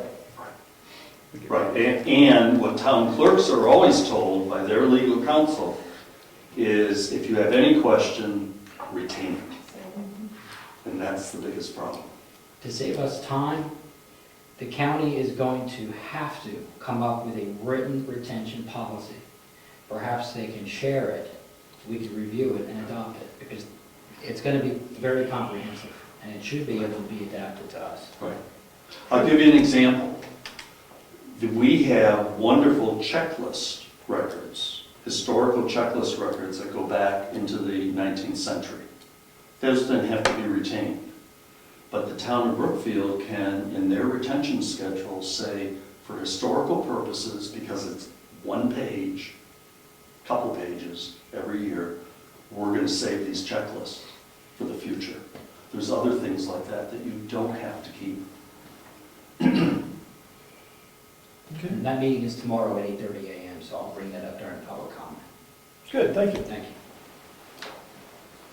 Cemeteries. Cemeteries, real quickly. There's going to be 3 burials now in the next month. In the Frangies graveyard, there will be an interment of ashes. In the Wigan graveyard, there will be an interment of ashes. And I just read this morning that in the DeBow graveyard, there's going to be an interment tomorrow morning of Eleanor's great-granddaughter, who died as an infant. And the only reason I knew it was because I read obituaries every day, and it was in Foster's. And we're trying to get on top of getting all the documentation, name, birth date, place of death, and date of death, so that once and for all we can fulfill the RSA, which is to have this documented in the town records. Who's buried, not just in the town cemetery, but in every graveyard. So I'm working with Ginny on that. Mr. Wigan, Jim Wigan, who is going to be, who has the trust. There is a trust for the Wigan graveyard. The family holds it. The town does not hold it. So they administer how they expend that and everything. I talked to him. He had a question about whether or not he could borrow some chairs from the town hall. I told him that in an email, which I think both of you got, you probably didn't get, that I thought that that didn't happen, but that I would bring it to the selectmen, and the possibility of using the townhouse for a small reception would be after 1 o'clock on October 7th for a small reception after the burial. I told him I thought that was probably very doable, assuming that the townhouse wasn't already booked, since we've done that in the past for other interments for families. He wanted to know, is there a set expense? And I said, I'll have to check. I think it's by donation. But I also know that there is a form that spells out the policy for using the townhouse, which I would think I would send to him by email, scan and send to him. And then we need to get together with you and figure out the details for the day. It's a Saturday, October 7th, when they want to do the burial. He told me he had already mentioned to you that there was going to be a burial, but he didn't have the exact time. So I told him either I can talk to you, that if I saw you, I would tell you the date, and then as we get closer, we'll work out the details for how you want it handled, since it's on your property. October 7th is a Tuesday. Really? That's what that. October 7th? Well, this is October 5th on a Sunday. Oh, so maybe they're doing it on a Tuesday. I thought it was on a Saturday. Maybe I've got the wrong date. I'll have to look at my email. So the question is about the townhouse and the chairs for you guys. Question for you is, somebody wants to bury somebody, do they have on their own cemetery graveyard? Do they have to tell anybody, they just show up and put the urn in the ground? Apparently, they just can do that on their own property, yeah. I've gone over with Virginia, is a burial permit required? More and more, it's cremains, and cremains don't require a burial permit. You can carry them around from state to state. If you're gonna fly, they usually recommend that you have something from the funeral home that did or the crematorium, because you could get in trouble there, but basically, there's nothing required. RSA requires the cemetery trustees to maintain records of every burial. And I know that there's been some burials that we haven't, not just in the town cemetery, but in every graveyard. And the family that owns the graveyard or that's in possession of the graveyard is supposed to keep records. I don't think that necessarily happens. But if I had somebody who I wanted to bury in my backyard tomorrow, Eddie comes down, digs it up, throw them in. There is an RSA that if it's not marked as a graveyard on any future conveyances, deeds, the exact location has to be noted for obvious reasons. This is for a regular casket, or? Even for a cremains. Because otherwise, if somebody 50 years from now says, that's a good site for a barn, let's put up a barn, and they dig it up, and there's an urn with somebody's ashes in it, they've just disturbed the burial site. It's not as serious as digging up a body. You dig up a body and everything stops. It's very serious. So we know that there's a couple there's what, 3 new graveyards in Brookfield in the last 7 or 8 years that I don't know if they've been designated, with a fence, headstones and all of that. But if they're not, when those properties sell, there better be something in the deed that says there's a body buried here. Just one follow. Can people sell space if they wanted to? That I don't know. Laura would have to answer that one. I doubt it, but I don't know. Be buried here. Subdivision. Why not? Hey, Take it to- we live in the country, you have to learn how to make a little buck here and there any way you can. So what about the chairs? Let's do the meeting of the reception, how do you feel about the reception? Fine. Fine. So Okay. we coordinate that with Right, Jessica. the chairs are the tougher one, right? Mm. He wants to use them, they want to use them, I suspect, at the graveyard. Right, so I'm assuming there's gonna be a lot of elderly people. He doesn't know how many people will come, he's thinking 20 to 25. This is the last Wigan who was born in Brookfield and grew up on the farm. He actually lived there till he was 5 and then moved away. So he's the last of an era, or last of a generation. So I think Jim Wigan is expecting there'll be a lot of relatives that will come, meaning 20, 25. So it would mean taking chairs down there so particularly the elderly would have a place to sit and then removing them afterwards. And they would do that. They just. I'd be willing to help with that, just as I will help with the reception.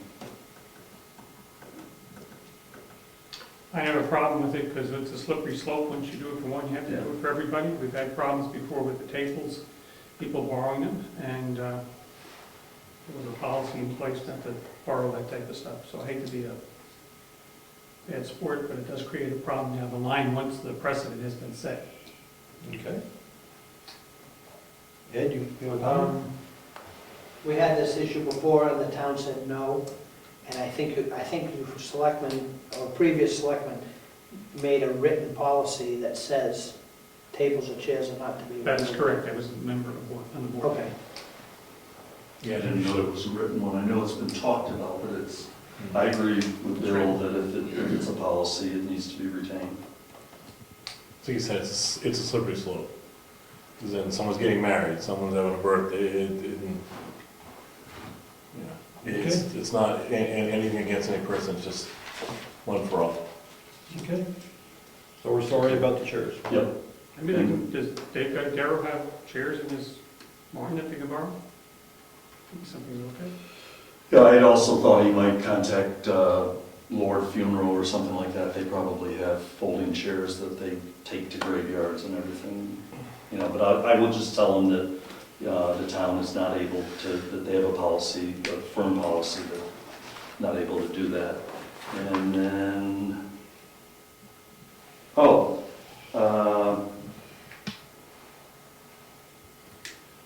the new cemetery project.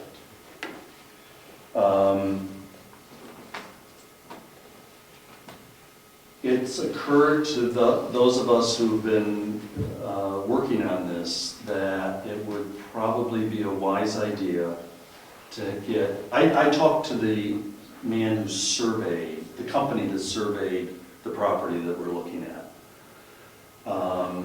He recommended having a soil scientist check it out a little more carefully for ledge and for wetlands. I told him that we had 6 test pits done, told him what the soil was, and he said the soil's adequate, it's not great. He said if you've got 6 test pits that all came up clean, you're better off using that than using the state soil maps, which are very general.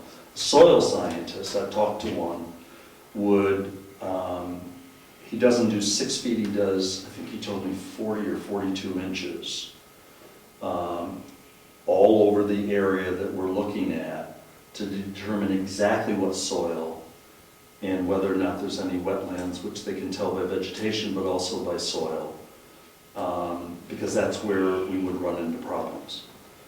And I was telling Rich earlier that I had a couple hours in Wolfboro today, and I decided to go up and see their new cemetery that they're doing in South Wolfboro, 2 acres, which when you see it, is tiny. It's not a lot of land. But there's all this activity. Where's it located? It's on the Kings Highway heading towards New Durham across from the South Wolfboro Cemetery, which is right there on the left. And they have 2 acres directly across from that. Rich and I think Tom had gone and talked to them about the cost of excavating. Well, the guy who did the stumping is now installing a complete perimeter drainage 6 feet deep because it's wet. And he told me roughly what it cost. I'm not going to say because we're on camera. But it's 5 digits and it's not 10,000. It's a lot of money. And I said to him, I said, geez, it's a beautiful setting. But boy, I mean, he's got perimeter all the way around and through the middle, and he showed me a 6 foot it's all sloped like this. But you look beyond it, and it comes down a hill, and it's just beautiful water underground coming all the way down, I guess. And so we went over and looked in a place where he dug 6 foot down, had that much water in the bottom. Was this after that big rainstorm? This was today. So, and he said, granted, it was a rainy summer, but, you know, if you're putting in a graveyard, you have to know what the conditions are. So you're suggesting? That we hire a soil scientist, which is going to probably be, he would present us with a contract which you guys would sign. From my discussion with him, it sounds like it would be between 500 and 1,000. I personally would like to have an idea what this is gonna cost, if anything, if we had the cemetery there, because if it's something that is gonna be too expensive to buy, I'm hoping she's very generous and might donate it, but if not, Yeah. if it's gonna be expensive, why waste $1,000? Right. So you're suggesting we, Get some idea of what her thoughts are Right. as far as, Right, and then the other expense, the other major expense is to get some estimates on stumping and clearing a minimum of 2 acres. If we go for 5 acres, we've talked about clearing 2 acres, which would take care of this town for many, many years. And then having the rest, both as a buffer and also for expansion way down the road. But it's very expensive. It costs $40,000 to do the graveyard, the cemetery, the new stone ledge cemetery.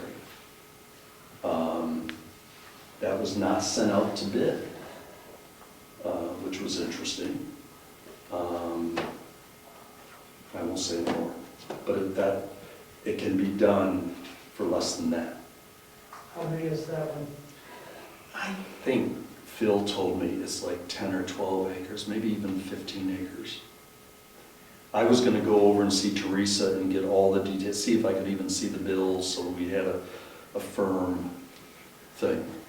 And, a well-known excavator did it.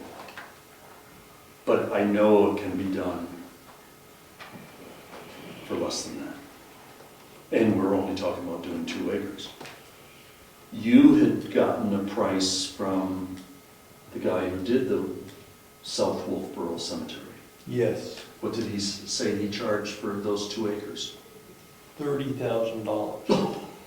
I think that was the number to clear it. Yeah. The whole job was $60,000. That was before the drainage. This, yes. and how far of the potential of the development up here will be owned, well, there are 2 in our name at the moment, 2 lots for that before we can I'm sorry. take say over. it. The 2 lots that the town has up the road, Yes. 2 more years. 2 more years. And- They have 2 more years to redeem them. 3 years to redeem property, Yeah. tax deeded property. Yes. Yeah, so there's just over 2 more years. Just less than 2 more years. And if somebody were improve that lot, they have to pay for the improvements? If somebody were to improve that. Somebody puts a body in the ground, puts like, I don't know if that's an improvement or not, but if you bury somebody there, bury a couple people, they take it back, do they have to reinter, in other words? That's a lawyer question. There are covenants on the development, and Laura checked them, and we're not allowed to do that. Well, and there could be a bargaining issue here. If we have 2 lots, there may be something that they could adjust. They could, but right now, we'd have to get the covenants changed. Yeah, I agree with that. Okay, well, And the intentions of the former landowners is to redeem them. That's what we were told. And it's not unlikely, even though it's crazy because they end up paying all the extra fees, the day before the redemption expires, they can show up and say, here's the money, give us our deed. Now, along those lines, I'm shifting a little. Last time I talked to Mrs. Hunter, I said we were going to meet with the lawyer, and we did that last week, to find out how we have to proceed with the other land, because it's a separate transaction. I owe her an answer. And I think the answer is we have to sit down and negotiate, or she has to tell us what she would be interested in doing with those 250 acres. That would be the perfect time, in my opinion, to meet with the cemetery folks and Mrs. Hunter and talk about What we've mapped out for what would work well for us, and is it doable?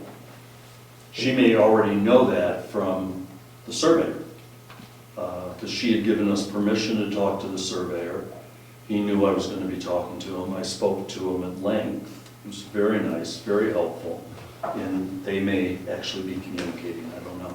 But certainly we, since we're the ones that, well, the selectmen will be doing the purchasing, but this subcommittee should be getting together probably at this point and saying, here's what we're thinking. What's that sound like to you before we do soil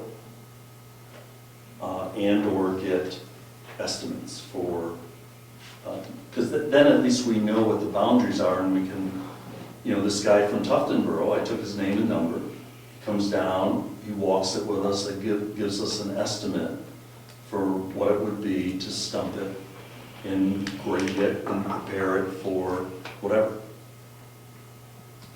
And at that same meeting, we could ask her to be specific about her cost to the town for it and what type of covenants she would like on it. And then we can start to document some of this so we can put together a plan for the town meeting. Yeah. So. That's the first step, because we can start doing soil samples, but if the price is too high, then we just wasted. That's right. Bill makes a good point. We should understand that. So, would you like me to? Would you like to set a meeting up? Why don't you, for both aspects of the two projects? Okay. And we'll do it we'll shoot for mid-September. A couple of weeks' notice so people can get it on their calendars. Okay. Got it. Okay. Thank you, Craig. Yep. We had a question, officer.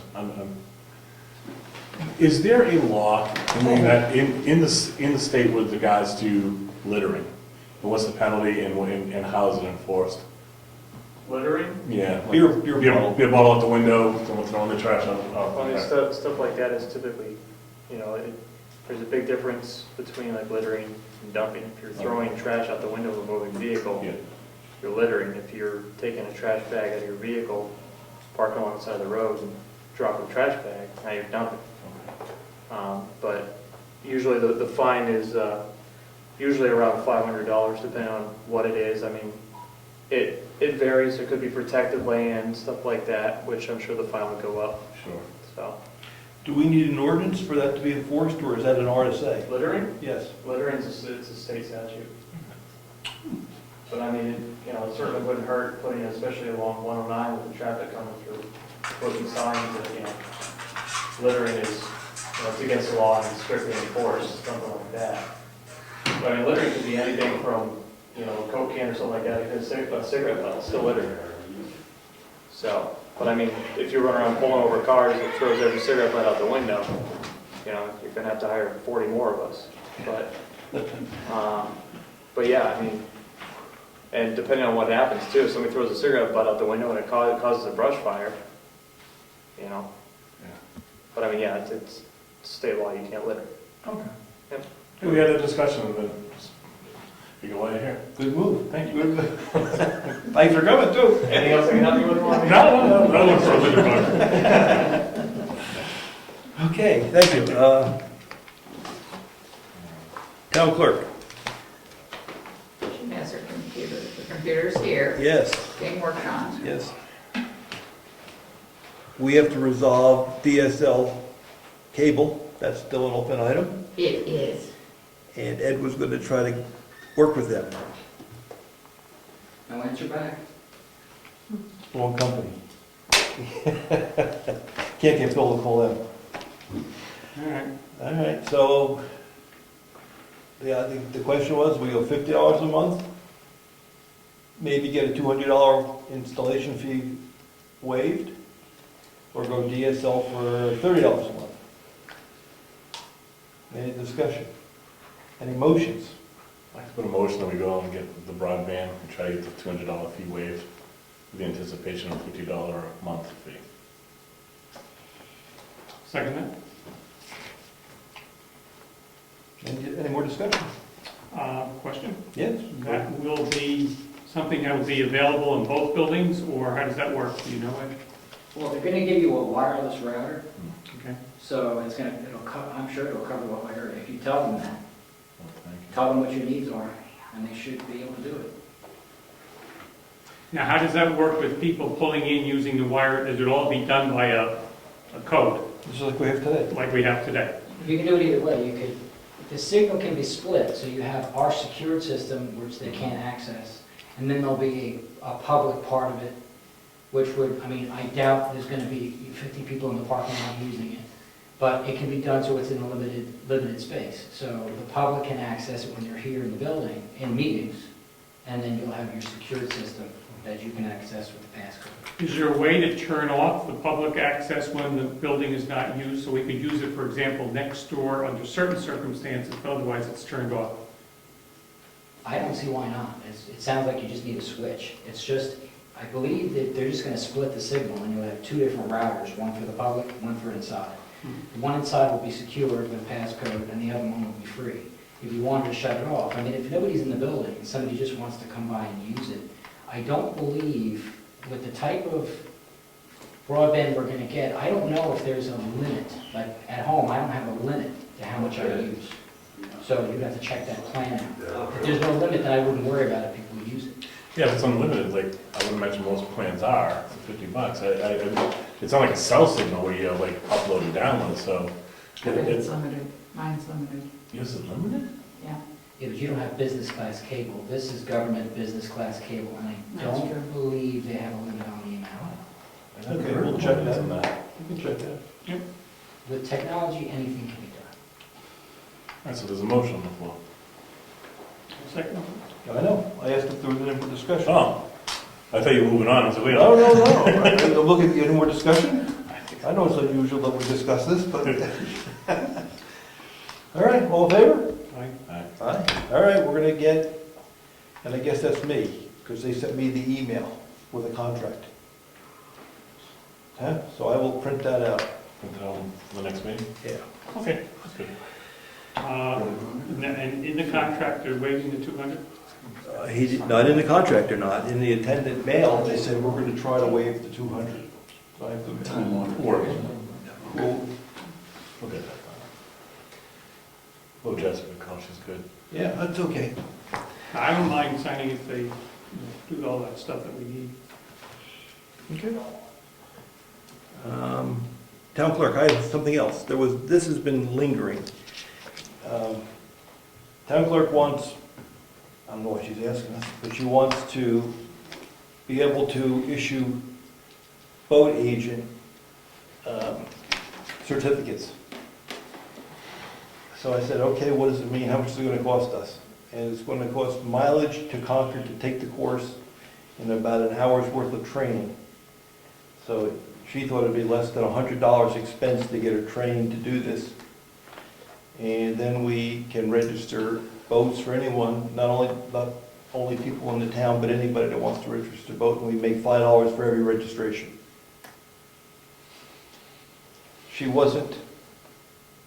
This would not overload her work schedule. Sure. If we suggested she do it. What? Nothing. Comments, questions? What, I mean, we should say yes or no to her. In Virginia wants this. It's something that the state offers, and they say, why don't we do this? Why don't we? Well, she brought it to us, and clearly Yes. she's willing to do it. Yes. She didn't want it, she didn't know. Question to me is the hidden expenses. There's always these things that come up, and then there's software, Software fee this or- or that. And I don't know how many boats we would ever do to make it worthwhile, and we can go right to Wakefield and do it 5 days a week or whatever, 4 days a week. So I'm concerned about the hidden costs. Okay. That's less than a dump fee. You know, we do a lot of dump fees, but you're not generating. What I heard Bill say, here comes the state pushing something, making something look very free, and then 3 years down the road, we have licensing issues for the software. So, I mean, he didn't say that, but it's That's free, what I meant, yeah. it's free to start, and it's just like now we have to buy a computer. So, is there a motion? Is there? I didn't really see the benefit of it. It's a luxury item. You go to Wakefield and get it done, you can go to Oprah and get it done. we have a small lake, Bass Pond in our town. I guess other people were just opposed to bring them out of town, but, you know. We're not passing the work on to another town, we're making $5. That's right, they get It's not $5. a thing, let's make somebody else do it, to their benefit. It's just a courtesy for residents. It's not gonna be a big moneymaker, and Is there a motion?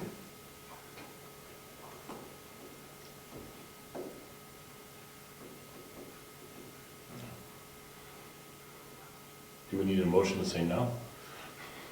I'll make a motion, we can make a motion. I'll make a motion that we table this, we don't do it. We just tell her, no, we're not interested in having the town do this. I'll second that then, okay. All there? Mhm. Aye. I'll get back to Virginia. Yeah, just doesn't seem necessary. Yeah, we're buying her a computer because the state doesn't buy computers anymore. Okay. Oh, that was your phone? All right, we're gonna go on to old business, schoolhouse. I have down heat, lights, and I added another issue, and that is necessary hardware like toilet paper holders and towel holders and door stops. Curtains in the bathroom, or Curtain- blinds or something. Something that we do before we start dinging the wall because we don't have door stops up and we throw paper towels on the floor, so that might be the easier one to do first. I expect we should pay somebody to go in there, get us door stops, toilet fixtures. I don't know where they're gonna put the paper towel in their brother's room. I got thought about that, I didn't know where to put it on the windowsill, but, Yeah, so you dealt with it, right? I stole the soap from in here for them, so they'd have something. So, and if you're gonna shower there, where are you gonna put your towel, on the floor? I mean, we gotta finish the And do we need a job. shower curtain? Do we need a Or do shower? they have one, what do they use in a situation like that? A Yeah, shower curtain? curtain, yeah. We should finish the job. Right. So we have to we should pay someone to do this work, I would think. To install soap, like, Well, you gotta run it, you gotta buy it, you gotta put them up. You suggesting we do it? On one of our Saturday morning? Yeah. Okay. Can we set a budget for what, you know, the items, and we're talking about stud finding and screwing some holes in the walls, Okay. and, you know, a Saturday relatively cheap kitchen faucet ain't gonna cost us $250. $225. All right, sorry. So, I hate to see us get towel holes for $50. As long as we do it. Oh, I'm happy to come up here and say, I know what you guys. All right, I can do it with you. We can This do- is the last Saturday of the month. It is. It's a holiday. Not on Weekend. Saturday. I'm scheduled. I figure we're Okay. gonna be putting up fixtures. Okay. I'll come Saturday, we can do it, Saturday morning, I'm on there. And then, fine, we'll do that. All right, do we want to set like a budget and do We just do it. We're gonna get out of here. I volunteer to do the window treatments. Oh, I'm very yay. good at window treatments. Good, Oh, good. like a shade? Like, yeah. oh, okay. I didn't know what a window Whatever. shade was. Is Shade, it just like a shade, right? You can see me? whatever. Okay, good. All right. Fine. It's gonna be beautiful. Whatever it is, it's gonna be functional and All right, we nice. gotta count the door stops, we gotta just take an inventory of what we need. We have 3 doors, right? We need to get those, no, We just, better look. all right, we'll take an inventory of We're those. just gonna- All right, because I just can't see it. Don't forget the rod for the shower curtain. Weren't we gonna do these lights, exact same lights? And we have schoolhouse lights on the agenda. I was not able to get back the catalog for the lights that Steve Majeski had given. We should move ahead with the lights. We should. The electrician said to me, when are they coming in? And I So- As said, soon as they order 'em. they're not ordered. Hard to believe. Do we know where Gary got these? That was Steve's last question at the end of the meeting. I think from Rockingham and Newington. Although they have other, yeah. I mean, this is a standard, inexpensive fixture. It's not inexpensive. You don't think so? So the ones in the catalog that were recommended were $256 for each one of these. And Like I said, inexpensive. and This from a guy who drives a vet, so I should just know, yeah. It was his brother's. It was 176 for the smaller one. But we thought the big ones would look better. The big ones would look better, there's 6 of them. There you have it. So like $1,500 for 6 lights, not installed. No, that's true. Mhm. We might have some surplus money left over from the windows, because we collected many more dollars than the windows. Many more. Just like inexpensive, many more is a variable, you know, you really can't quantify many more. My feeling is, I'll tell you what my feeling is. I see it happen all the time. You work on a construction job, money starts to get tight. At the very end, when it's time to put the polishing things on, and you say, give me the fluorescent light. I think we should put the lights in that make it look nice. Well, my only point is $256. Is this what you want? Can you get something better for $256 than a big white globe? Okay. Who's looking at that? It's been 3 weeks and nothing's happened. So we can put it on the agenda for next week. And who takes the action item to get that done, Brian? That's. You want to go down to Rockingham Electric and look? Who? Me?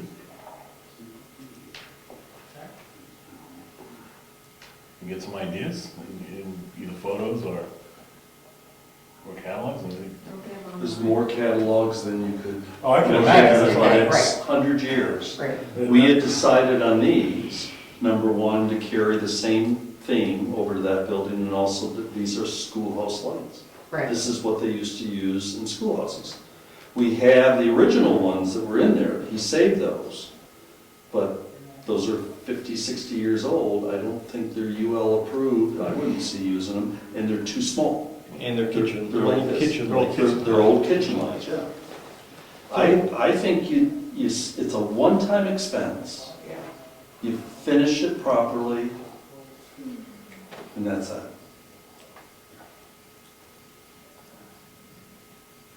I'm not sure you might be able to get them at Rockingham. These lights, wherever, you may get them cheaper, that's all. Yeah, you might be able to get them cheaper, you might be able to find them It's- online. and- I mean, it's not a rare thing, I mean, there's No. more companies that make this. And again, I'm not focused on the 250, although that's a little more than I wanted, but I just was looking for, I don't know, if there's something just more aesthetically pleasing, if you will.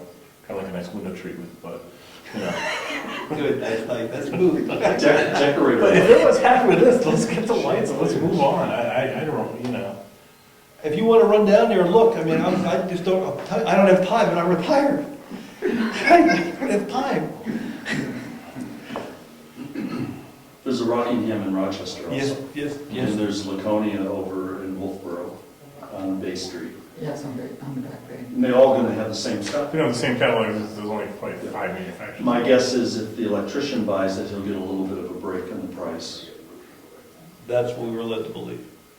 I'm That's sorry. what we were led to believe. I would think so, yeah. And a multi like this There's has. an electrician that made The quote. yeah.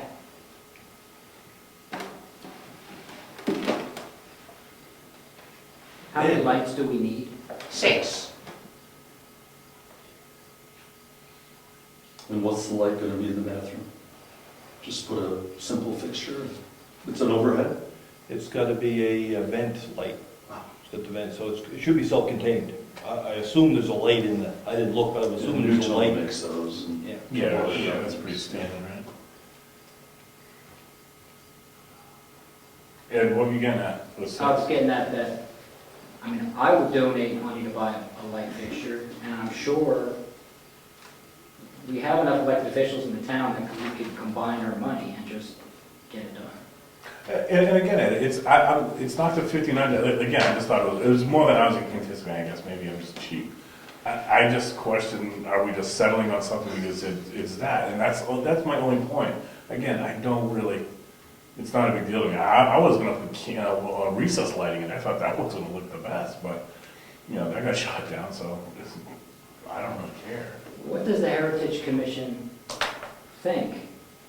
architecturally or historically would be the better theme or look. So, Kerosene. I think what, Kerosene? oh, I have those at my house right now. We took them out so they'd be safe during the remodeling. You know what, I would say we go with the schoolhouse lights. I think it's what it is. I think it would, we're not gonna do, the room is not gonna look the same. It will have multi-uses at this point, I'm hoping. But these are still, give enough light that we can see in here, and I think for the room with 6 of them, placed where they are, it would be fine and good. Ed, can you turn off the sconces? Let's see how much light these 6 give. You need to turn off the floats too. Yeah. If there's only 4. There's 4. There's only If you 4. had 2 more up there. You have to account for the fact that I believe these are fluorescent, Yeah, they should look like it. Yeah. and the new LED bulbs It'll be a lot brighter. are better, brighter, and they have the correct color temperature. I have to switch my camera and I have to correct the light in this room because these fluorescent bulbs are absolutely terrible. Those are okay above you, but the LED, those actually could be replaced LED, and they'll give you the same temperature of light. I think they should, first thing, just go out and buy the things and hopefully get the best deal they can, and get them for 100, whatever, just do it and bring it, come home with it. Okay. I'll second that motion. All right, all in favor? Aye. You're gonna talk to Steve to get, I assume Steve, right? Yep. Oh, are you gonna check You, Rocky? you're Rockingham. gonna check Rocky, we're gonna, Do you think Steve can get the best price? you're gonna get a contractor's price. I mean, either Steve or Bob's gonna get the best price. Who's putting them in? Bob. So if we bought them independent, I'm not trying to force Steve missing him on this, but we're looking at the town money. If you went out and could buy those at Rockingham for $150 and you just hand them to our electrician to put in, He wouldn't care. He doesn't care. So we have to check the price. I will go to Wolfboro and see if they can give me a price on these. And if the price is better, I will order 6. These are about 12 inches, or maybe a little bigger than 12 inches. Yeah, I think they were 14 is what the catalog said. There was a 10 and a 14. Okay. So I will go to the one in Wolfboro and say how much are these, and could you, I don't remember when they were apart for LED lights, do they have to shine straight down? The LED lights they have now are so much more technologically advanced than the earlier models. They have all kinds of models. They have floods, they have bulbs. regular bulbs, all different color temperatures. They are far superior to any other bulb. They're more expensive, a lot more, but they say that they'll last 35 years. Well, that might be something to ask them, would LEDs work in? Oh, sure. He mentioned it wouldn't, but I'll ask. But they don't heat up either. They're excellent. Perfect. I will do that. You'll have prices before the next meeting. I'll just try to email you guys. Perfect segue. Talking about heat. We have no heat in that back building. Well, we just have to tell them to do it. If we want to do that, we have to tell them to do it. That was always a given, right? The overnight was gonna go in there. And I- that was budgeted, so. And I But get, it was separate from or as I recall, it was separate from the original. I think it was $5,000, which is very generous. It wouldn't take that much. I was gonna say, I think it should be, What, half that? And Yeah, who's doing that? yeah, yes. Mike Salton? No, it was gonna be, last, Lasty. Yeah. Ron Lasty. Yeah, Ron. Oh, okay. Someone if he's listening to the tape, I hope he knows we're not paying $5,000.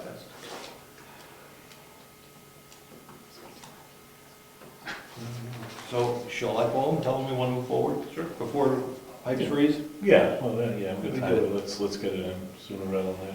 Okay, whew, that was good. Then it's done, I think. No? You and I just will hang stuff over there, nothing's done till we're done hanging, buddy. LP gas. Right, we're waiting for this one. LP gas. Ed, LP gas, we look at where we can put a tank out there? Not beside the one that's already there. Okay, any other options on our 2 acres? I mean, we can put it behind the shed, you know, behind the maintenance shed, bury it there. There's no room between the existing and the maintenance shed. Because the tank there now, it runs this way, right? Not quite parallel. Why can't we just make almost like a train, put it right behind that one? Would that work? Well, then you're coming way out into the parking lot. Can, And then you got electric lines on that end that go to the shop. And you got the water hub, Mhm. which is kind of close, and that comes from the well, goes over to the hydrant, goes over to the schoolhouse, and comes to this building. Would it be impossible to go out there with a can of spray paint and spray on the ground where all these things are? Dig safe. That'll be your best bet. You can't put this underneath the parking lot? Like it's not like I would put it up against the back of the building, 10 feet off the back of the building. the back of the building this side, that more or less runs like this, Yeah. right? The tank will run this way. Where the old truck was hanging out, right? Yeah. Where the original tank was above the ground, roughly in that All right, so sense. just bury it right there, just Yeah. snake line across. And he had a good point, dig safe will come out free, and mark all those wires and tanks. And if we want to find out where that stuff is, I'm not so sure it's gonna be free, because it's not in It's the not road. public utility. when they came out to do mine, they were willing to do, yeah, they don't want me to hit anything. They came from the pole, well, they went from the pole to the house. There should be someplace in the archives and in the town office, there should be a map, because Eddie's not gonna be here forever. In 5 years, if you forget where any of that stuff is, you're in deep. Well, That's my point. Let's figure out where- Write it down, and, Yeah, so we know. because we're winging this. I mean, I don't think it has, I mean, given what Eddie just described, it really, you just do a plot plan and lay out the basic thing on a graph paper. You don't have, I don't think you have to have a surveyor or anybody do it. Just so that there's a general knowledge that all that stuff is there, like the new gas line that goes from the front of the building, I'm assuming it's 18 inches underground, all the way to the back of the building for the furnace. You know, the one that was exposed during the winter and now it's buried, the propane? That's internal. That was taken down. Oh, that was taken temporary. down. Oh, I thought that was permanent. No, now it runs direct from the tank to the back, and it's down deep. You dug that hole. 6-8 inches. Real deep. Yes, it's very deep. And it actually is flagged too. So if somebody gets digging, about 6 to 8, that's what I was telling you, 6 to 8 inches below the surface is the flag. The flag, okay. Yeah. The ribbon, flag, whatever. I know what you mean.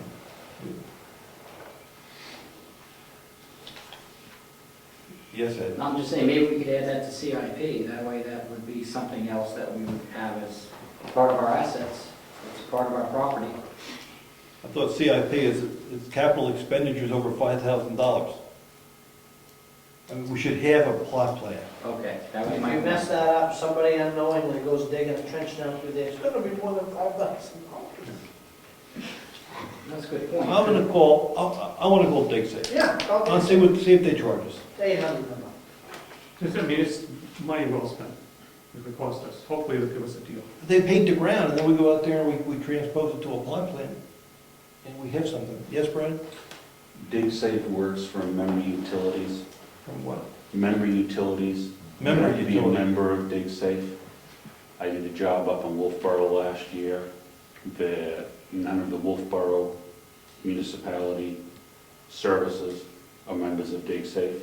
So I had to have Dig Safe come out and do the telephone line, but then Wolfboro had to come out and do the sewer line, the water line, the power line, So all of that stuff. we have public service, so those should show us the power to the buildings, Right, but I'm not sure they would, show us the, where it's not a utility for the gas lines, that they would even care about that. But we can get it mapped. what does that mean? We can get it mapped. Well, I see the expression on your face, don't let it bother you, we'll get it mapped, we'll have it mapped out, so. All right. Now, should we go forward with an LP gas tank or not, or wait till next year?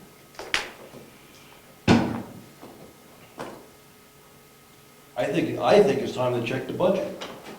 And see where we stand on our budget. I'm sorry, stand where we're on the budget. Well, if we did the one pay it by, they put it in, we, supposedly it's not the same cost as when I believe, but they put theirs in there.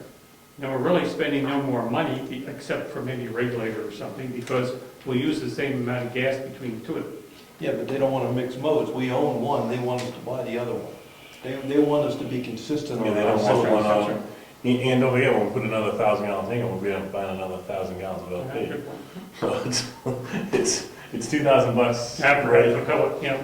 No, it's $2,900, right, if we. $3,000 to get it in. And then another If you want to. $2,000 to fill it. Yeah. So we're talking around $4 to $5 grand to do this whole thing. Does that heat the garage too? Does that have anything to do with the heating in the garage? Because that could come out of the other budget, because I'm sure they would be willing to pay for half of it. Oh, sure. Take the whole thing out. Another good suggestion from the back, to take it out of that budget. I concur. I agree too. Me too, hey, here we go, let's do it. Should we just wait and try to get a solid budget number at the end of September? Because Mary Lou is going to need some time to do it Yes. at the last meeting of the We got September. time. We have time. Okay, and then if we were looking good, we consider it, if we're not, then we. And the other thing that you brought up was the roof. Will the roof on the townhouse last till spring? No one wants to guarantee that. No one's gonna guarantee it, but it's gone this long. It's got a decent pitch to it. It's not leaking now. If I was a betting man. You are. And what do you think? I thought we had the money to do it, but if we don't have the money, obviously we can't. Right, if we had a 12, 15 grand burning a hole, then I'd say, yeah, it makes sense. Okay. You know, or consider getting a quote on metal roofing it, but it's just gonna cost a lot. Let's Look, yeah, another budget. You're gonna donate what? Since you're dipping into the budget, how about putting off the propane tank and doing half the roof this year? Okay. What do you mean half, like just the bad Just do side? that, the bad side. Would a roofer just, I guess I got Gary in the back of my head, would a roofer be willing to do that, or do you say, no? That's 10 square, I mean, that's not a small project. And would that be for both the townhouse and the schoolhouse, or just? Just take one section at a time. That's just the townhouse. Doesn't really count as a town. Let's look at October. We can still shingle, as long as it doesn't snow, we can shingle it to November. I think They'll shingle it in February if they have I was to. gonna say, if we wanted to, what's the we? I mean, I think it's better than Mary Lou's idea of the tarp. I don't think that's. It all depends. They got blue ones, they got silver ones, camo. White. white. I guess my feeling would be we should get some quotes. We get a handle on the budget again in October. We get some quotes. Metal roof, black asphalt, and based upon where we stand, either it's a warrant article to spend that kind of money next year, or if we can afford it and not bust the budget, we can make a decision later to have it done this year. We need some more data. We got time. Just Black 3-tab, no architectural shingles. They last longer. Why? They're also more expensive.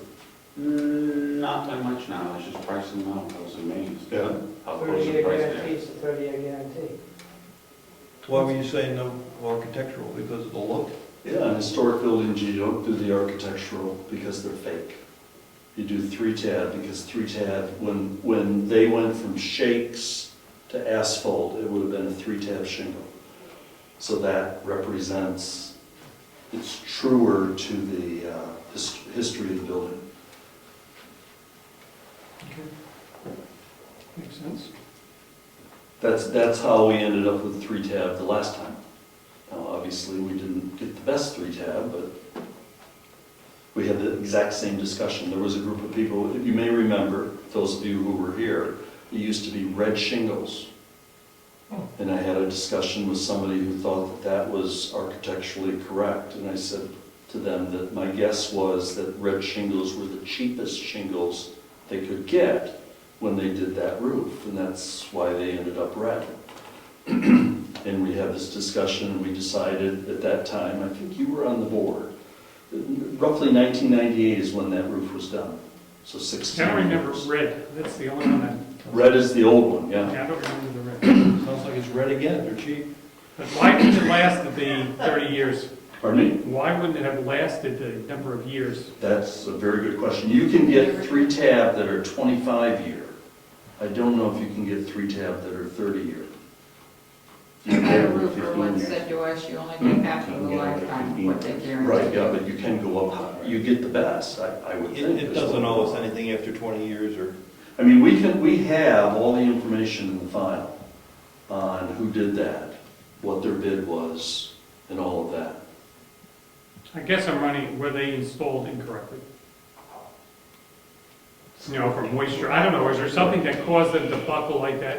Other than the heat, The sun. moisture? My guess is there was probably a 15-year shingle because of the expense, and depending on the company, would be, but they lasted their life.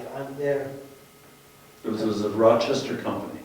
In All that file cabinet, we have all the information on it. What do we want to do? Want to get another proposal between now and October? We should be ready to go, because if we decided something in October, we have to go through the whole process all over again. I don't know. All right. In metals, no? No, I didn't say that. We'll get a price on that too. How's that react? How do you react to a metal roof? Black metal or? It would be black. I don't know what the colors would be. How do you react to metal roof on an old building? It's not at all historically correct. Okay. I mean, that doesn't mean you can't do it. I understand. But if you're going to do that, then you really need to develop a philosophy of how you're going to treat that building. Because if you're going to put a metal roof on it, you might just well talk about vinyl siding, vinyl windows, and a drop ceiling inside so you have better thing. It's about a philosophy of how you approach that building. That's why I was asking. It's a slippery slope. Because Yes, it's it's on the slippery national Registry. register, so would that invalidate that? We'd have to talk to Peter Michaud from Concord I doubt it. You doubt it would invalidate it? Right, I doubt it, but it certainly would not, both Mary Lou and I have said this repeatedly, it would not put us in any favor towards ever getting any grants, because it demonstrates that the way we're going to treat a historic building is the most financially feasible, as opposed to going to the lengths to treat it as a historic building and to do it properly, according to the standards of the Secretary of the Interior, which is how it's all judged. And skip the metal. Yeah, it's good to know. As long as you're not looking for shaker roof, then we're not going to argue. I'd love a shake roof on it, and you could because there's no active fireplace, no thing. But shakes last a long time, right, Eddie? But they're an initial huge expense. Yeah, no, we'll pass on Labor intensive. All right, I'll try to get through the next October meeting, by the end of September, some ideas on what it's going to cost. that. Okay. All right? So at some point, I would like to see if we could get Peter Michaud out here to possibly to a selectmen's meeting, maybe the last meeting in September or the first one in October, to kind of review the townhouse and start looking at what we would like to do to the building. Is that feasible? Counselor, is it free? Yeah. Yeah. Why not do Sure it? it is. Yeah, so let's do it. Okay, You can bring a schoolhouse light with it. and some shakes. Okay, I mean, it doesn't cost us. So I'll see when- Information's good. Yeah, I'll see when he's available. I would say either the last meeting in September or the first one in October. We'll see if we can get him scheduled. Okay. Okay? Okay, we're moving down to new business. We got an election coming on September 9th, 8 to 7. So we should take some shifts. Sure. I'd like to ask for an afternoon shift if possible, not the latest shift, but the middle shift. Sure. Because the election's what, 9 to 7? 8 to 7. 8 to 7. What do you want? Could I get like 1 to 5? I guess I'll go for the early one. Just because I've been a dual role here, being present, I don't mind being present, but I also would like to go out and about So you're to gonna, different towns. you're gonna go 8 to what? I guess 8 to 1. whatever. Well, I can come over. What I usually do is I run down to get pizza for the people. Okay. So why don't I do that at, say, 11:30? Okay. And then you can have some pizza. I'll hang here for an hour and a half, and you can have some pizza. And then I'll come back at the end of the day. Okay, that sounds fair. All right? Okay, so the 1 to 5. You So do we'll 1 to take the early, 5. You you do can, the pizza shift and the last shift. yeah. Okay. Okay, that was good. We have a selectmen's meeting that evening also. I suggest we move it to the day earlier, because it's gonna obviously be, If our lights are in, we'll meet next door. good luck with that. Okay, so I think we're back to plan. Hey. So your suggestion is we go on the 9/8. What is it, the 8th? The 8th. Oh, man, How's your calendar look on the 8th? You're out election? no, I'm just trying to think let's ring the bell or something. Or 9/10. We go Wednesday, how's that calendar look? The magic calendar, the official ones are home. Call her. She's No, home. no. No, the official one, because we were talking about some of these dates to work around, and something was ringing a bell, so I will do that.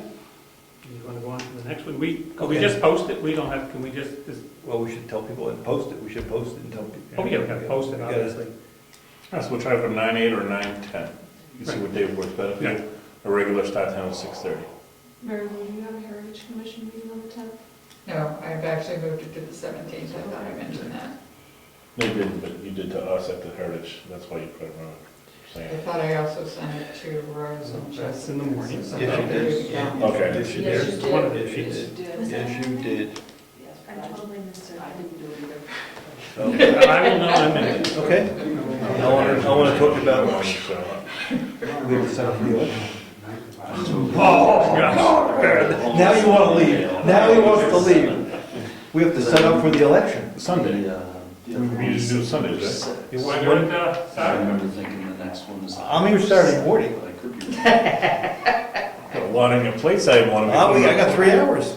All right, so Saturday morning. Oh, yeah, I think I'll be free Saturday morning. Saturday morning, we're going to put up the booth. All right, Saturday morning. Yeah, we're early, but there's no one going to be here until the 9th or the 8th. We'll work it All out. right, I'll come in with Hayden and we'll. Come on, he's a good helper. Oh, yeah. He is a good helper. So I'll come in Saturday morning and we'll work on getting booths set up for the election. And we might even have fixtures to put in. We'll see how it goes. If we got fixtures, we can head over there and start doing that too. All right, now, this is for Ed to listen to also. We have property on Barney Road. We have a very small piece of land up on Barney Road, and my understanding is they're logging right next to it soon. Doesn't make any sense to have, given a logger is in the area, doesn't make any sense to have someone go in there and take some trees down. How big is the lot? Teeny weeny. It's a third, 3/4 of an acre. it's a third of an acre. The point is not for the harvest, but just some maintenance. I mean, I'm not sure we want the wood.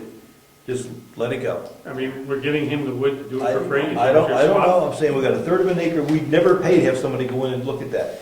If he's Nobody co-located. would ever come and do it. Yeah. Nobody would ever come and do it for a third of an acre. Why? You bet, if you want to clean it, you better do it while you've got somebody next door. I'm not suggesting we clean it, but maybe, is there anything we want done to it while there's a logger right next door? Because you're right, I don't believe they're gonna come for a third of an acre to do anything. Are they on Wentworth land? Cecil Wentworth's land? No, it's that little pie slice. No, I know our land, but who's the neighbor who's doing it? The Oh, Travailings. Travails, okay, Bailey's, yeah. is that how you say it? Yeah. They have, I didn't realize their cemetery lot. land backed up. It's gonna take a look at it. You know, we haven't talked to the logger, but if there's something that should come down just for sake of doing some maintenance, it's an opportunity. Who's built on that? Oh, it's called a logger or something, I'm not. Gotta get him a cell phone, huh? Ed's gonna go look, see if there's some either. Does Terrell's property abut town property? Yes. It's around. Around you then, right? So, Eddie, I remember in the old days, there was like a little log cabin on that piece that's the town's. But I thought burned many years ago. All right. I can see the look. No, I'm curious about how it abuts. The land wraps around the So your question is, And it comes I through think that. that's the piece the town has. Yeah. more than likely, Yeah. but I don't see any remnants of it. I can't imagine it was a very, It wasn't. Might get some sun out of it. I don't want all Oh, aspects trees of and it. trees up. more trees the better. All right, that's the last thing I had. Bill's checking on schedules for a meeting, and then we're gonna ask if you have any questions, any comments, any agenda items? We would know, Bill? Oh, do you want to vote on this? Sure, I will certainly do, thank you. Yes.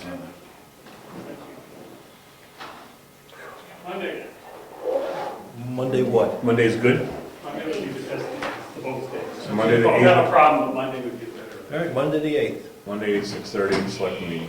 Change the date. Okay, Jessica? Yep, got it. And Brian brought this up, that he's volunteered to go to this conference. I'll make a motion that we send him as our delegate. Second. You ready? Oh, it's been. All right. All right, Fill the all in current. favor, let him go, aye, let him go, aye. All right, you just need to sign it as selectman chair. We had something before, we were all signing, I never got. We have a bunch of stuff to sign Yeah, later. there's a couple things there We didn't, on the DM. You have any bills to sign? Oh, imagine I do. But not many. any other comments? Yes, Brett? When do you think you might address the hazard mitigation plan? Tonight. Thank you. Okay, we're gonna. I'll stay here then.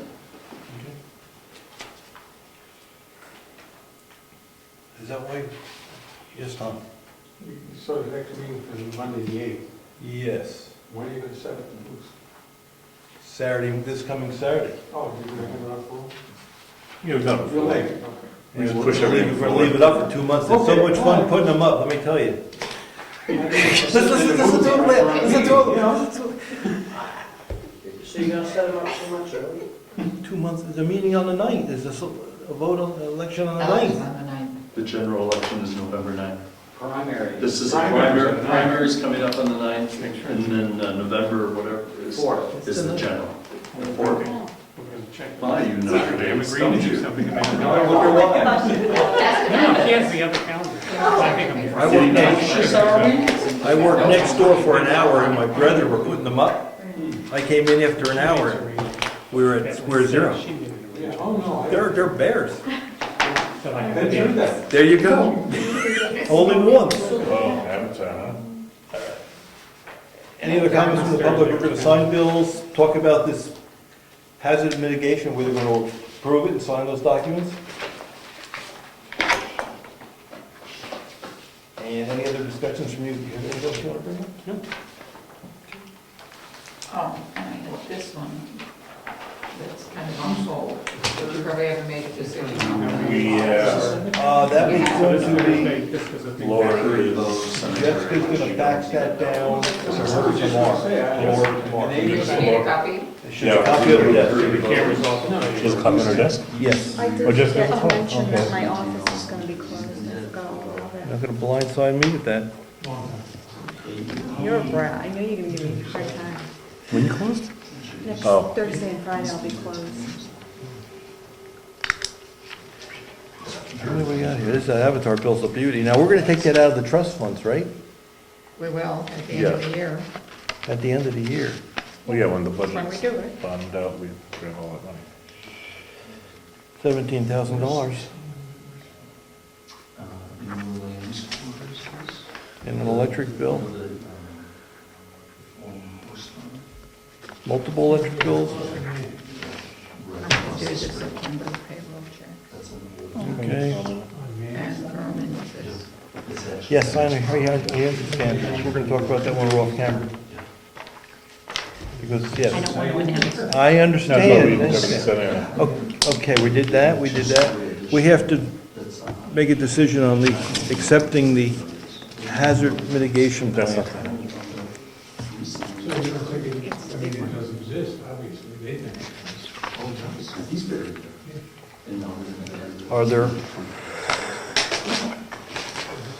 Are there any comments? no, if I had any, I would have said it at the. You have any? forum. Then let's make a The motion. other night. Good. All right, so I'll make a motion that we accept the hazard mitigation plan as presented by Brad Williamson in its current form. I second that motion. All in favor? Aye. Aye. All right, we're gonna sign this tonight and get it notarized. And Jess has got to notarize, but I'm signing, so you can't notarize for me, right? And then you'll need Virginia because I'm expired as a notary. Oh, okay. But you have Craig, who is a justice of the peace. But I don't have any of my stuff. That's what, I signed it, Jessica. Can I Got do it. it even though Brian, Since we're married, Yeah. that's been a problem every time we try to do this. No, only two of us sign it, that's, And Brad, this is for you, right? No, we don't have to do anything with that one. Yes, Thought I saw chairman on it. Chairman, Select Board. We're just, Top signature line. thank you, Brian. First one, then I signed the ZMD, and even though it says Fire Chief Filkins for Warden, Oh, no, you are. so I would sign it as the Warden also. All right, that's done. Yep, and we got this for Brad, this is not Brad, No, this that's is go with two? that's for No, that's the, issue contract. sign it? yeah. Oh, you want me to notarize it and him not sign it? we only need two to sign, if he can't, what I happens? would think that's fine. Or do you put a note on it? I don't know how You you want do. to do it? That'd have Virginia notarize it. I don't think she'll mind notarizing something not in our presence.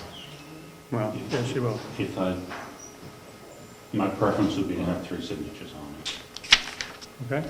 to have the full board accept it. The signatures are on file, so Virginia can notarize it based upon our signatures, right? Attach that with it, Jessica. That's what we, that was Could the two motion. people notarize it? No. I mean, one can notarize two signatures and another one the one signature? Yeah. No, I think I don't think two notaries, No, you're right. I don't think you want to Just do want that. to do one notary. Okay. I see what you're saying, but I think that might get weird looking for them. Okay. Seems it's going up the food chain like that. Oh, how about Saturday? Anybody gonna be here Saturday to notarize? Virginia's, they're open. You sure she's gonna be here because of the weekend? Could be Not- Jennifer, right? Is Jennifer notary? Think so. No. Is Virginia here? I can do that one. No, that doesn't need to. Okay. Oh. Have to re-sign it in front of whoever notarizes it. That's, we stumped them on that. Forest Ranger. Okay, this, I don't know, this is from Jessica. That's the MS1 extension, because we're That's doing an the on- reval. Yeah. Scan it. She signs it, she You highlighted wanted it. me to told her sign it it was gonna be as accepted the today. chair, I So we're thought. in contact quite a bit, I could have so. swore she said that was All right. you. This is that one, and then the other one needs to go to. Please do not have any working with me, or recommend your You request. and I will go through that, don't leave yet. So she's the assessor clerk, so she has to sign it? What? The MS1 extension, who signs that? It says The assessor. board does, and then I do as the person who takes it. That's the three big lines on the front, top You right? guys are the assessors, technically. Okay. See how the selectmen, yeah, you guys have to sign it, I do this every year. Or roses. Do you want me to sign that one over there? And then- We don't need any air conditioning. It's crazy. Out. Nicely. That's out. That's Open. exactly right. And here's a little different. All right, is there anything else for the board? Have Brian sign that, he wants to sign it. No.